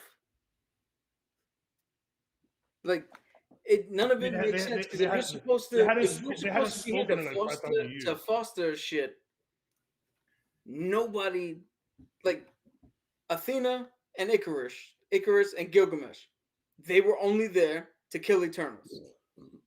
The other half of the team were, and if anybody plays D&D, you know that this is how you build a party. Not everybody's a fighter; people are support. But literally half the team was useless to fight these fucking the deviants. It's true. So again, if the Celestials send them down to foster this planet, Spirit, Durag, and what's his face, and what's the other guy's name? Fastos. Yes, they were pretty much like Fossils was giving Icarus the business. No, yeah, but when it came to fighting deviants, it was mainly those three. He did nothing. Oh, and then your man, the Bollywood star, sometimes because he would do his little fingers. Yeah. I'm not doing that. I mean, he was throwing Hadoukens. And then Hadouken. He did a Hadouken. I was hyped about that, by the way. My thing is, why would you lie? Why would you lie to the people if you're gonna send down a team where half of them would be ineffective to stop the people you said that they were supposed to stop? I need you guys to go in here and exterminate the deviants. Well, half my team really doesn't do shit. Ajax is just a healer in case. Black Widow uses guns, and she was out there fighting everybody. But here's the thing: she was fighting. Xerxes did nothing to stop a fucking deviant. Sprite she did what she was supposed to do and stop a celestial. That's what she did. Again, so now looking at it, that doesn't make sense. Because the only reason she's in the film then is for fucking 15 minutes and to introduce a guy who we're not even gonna see do his real thing until 6 years from now when they finally decide to get Blade a movie. So it won't be 6 years. So the movie was entertaining. The movie was entertaining. I found it entertaining. It was weird. I'm completely now with Lay. It does not need to exist in the MCU. I said that. And do not. It is a waste of time to go watch, because you're gonna go out. You're gonna come out confused. You're gonna come out with. If you look 30 seconds into the movie or deeper than the first layer, it now falls apart harder than any other Marvel movie I've ever thought about. Ladies and gentlemen, I'm telling you right now, look, folks, I want you to understand this. All right. When you spend a 45-minute train ride, try to understand why the fuck you went into that theater. Think about it, bro. And I'm not saying I'm the brightest dude in the world, but I am a smart man for the most part. And I'm still like, what the fuck did I just watch? It was weird. I said that. I said that from the beginning. Yeah, and the funny thing is, I'm not saying your Caps. I'm not fighting anybody, but I'm just trying to tell the people out there. Listen, Black Widow, right, had entertaining fight scenes, right, and it was cool. Like I already told my gripes about it. Xerxes took out one of those guys, just turned them into a fucking tree. Yeah, I get it. She was doing a whole bunch of cool shit, turning shit into water, turning shit into ice. Like she I like the way you just called her an airbender. I like the fact that you just called her an airbender. That's awesome. I didn't realize that. But at the end of the day, she might have fought how you want her to fight, but she fought. But ultimately, what Cav said is correct. Like, 3 of them or 4 of them were there to really scrap. Like, they were there to really take people out, and the other ones weren't there to really do anything. So why not facilitate the people? Because you're here for no other reason. Yeah.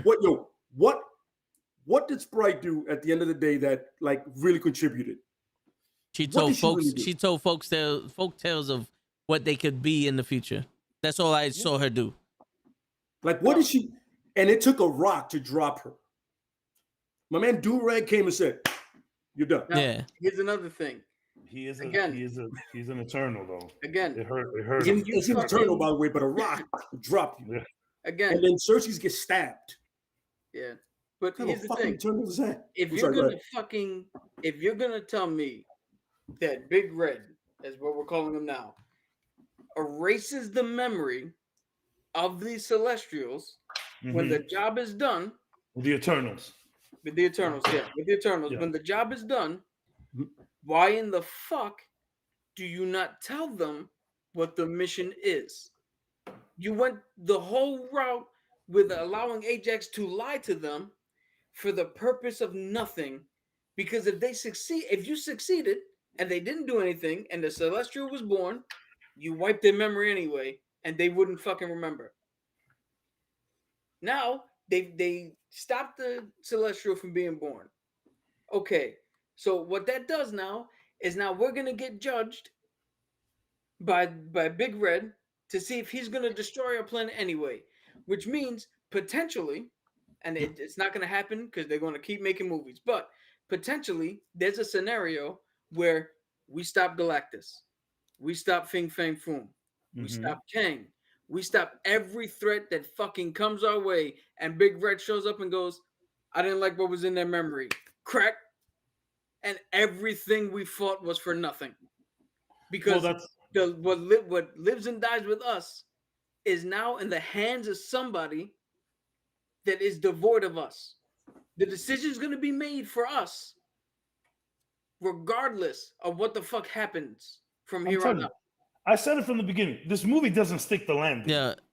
It didn't. No, I'm telling you, you're the ending. absolutely correct. The movie was weird, and the ending was even weirder. When I got into the chat that night after seeing, I said we got to talk about this because I enjoyed the movie, but it definitely didn't stick the landing. I agree with y'all. Trust me. All right, yo. You do not need to see this movie at all.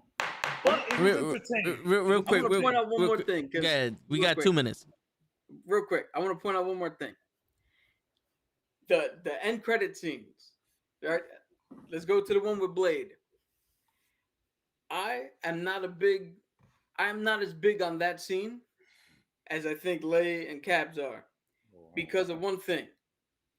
Again, you're gonna tell me this dude was like, Cersei, I love you. I have a family history. Anybody who knows what the real Ebony Blade is knows that that's what Gore the God Killer used to take out the Celestial.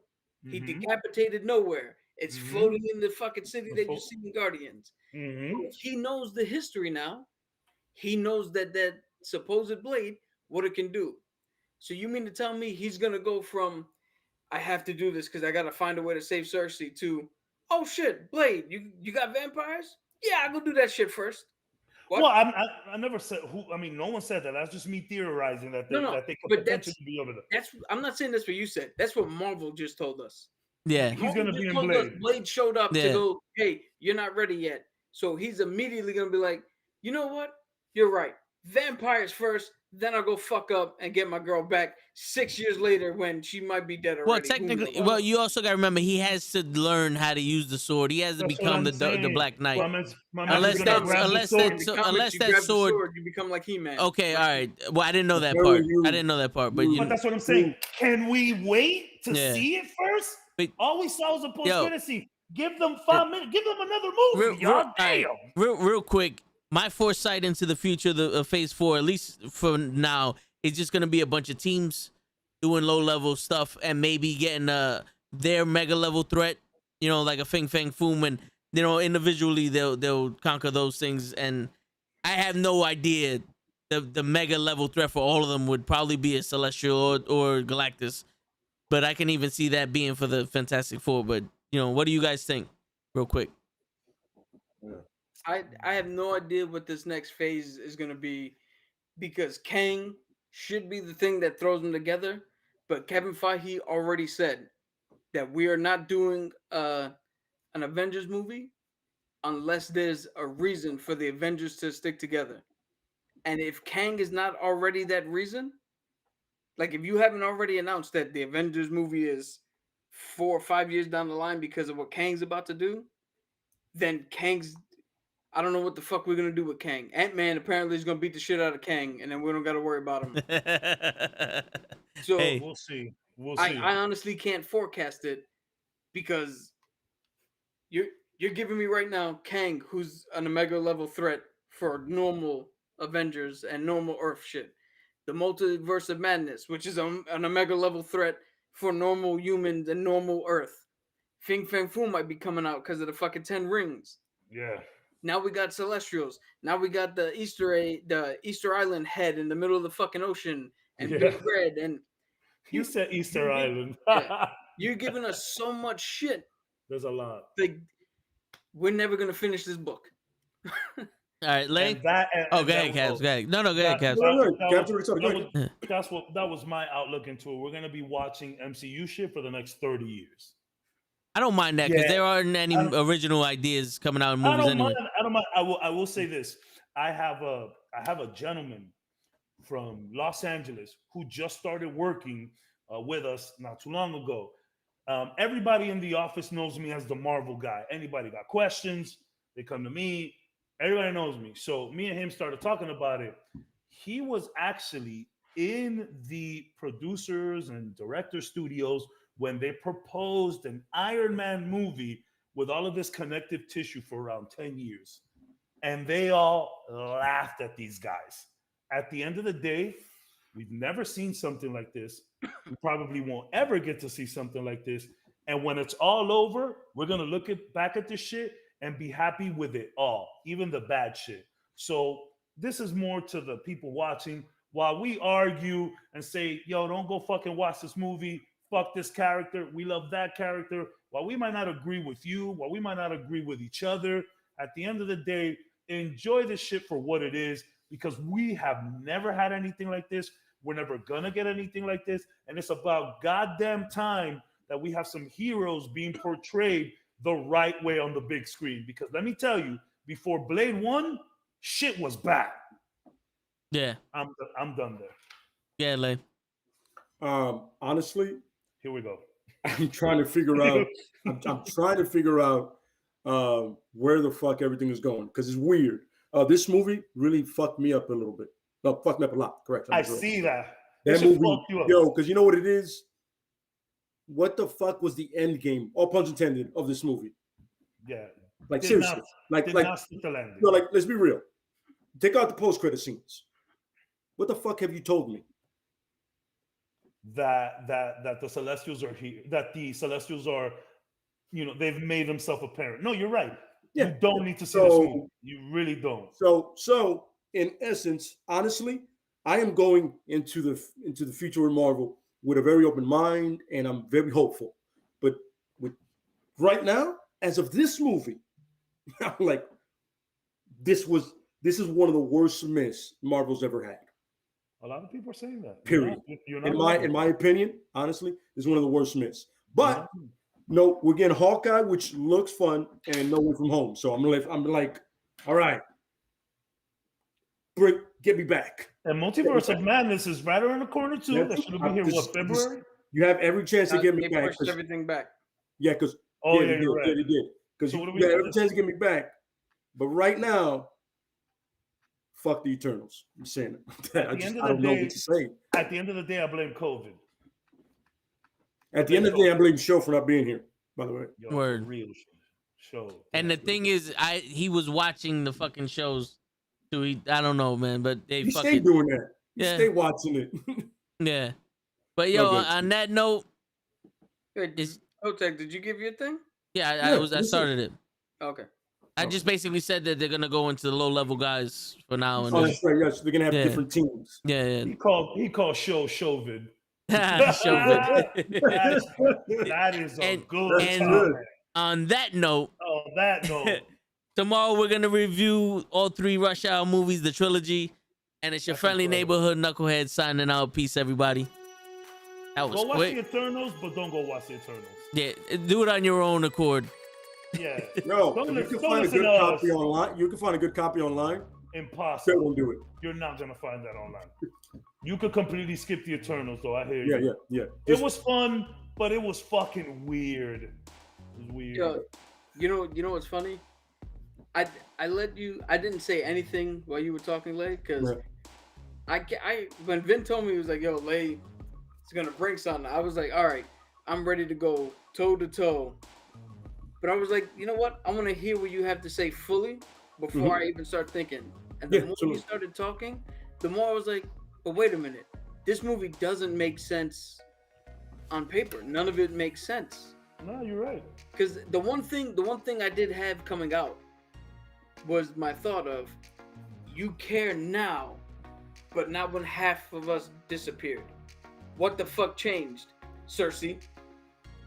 What the fuck changed other than you found out you're gonna get fucked up? Nothing. Because her you, movie came up. That's yeah, what changed. Her movie came up. you clearly love Black Knight. I don't know. I doubt he disappeared because he didn't talk in that manner. But half the people did disappear. You've been watching us kill each other for centuries. What the fuck? What the fuck changed? I understand why Ajax changed. I don't know. I don't all of a sudden why. I don't know why Cersei was so gun ho and going, "Not fuck it. I'm on this side now."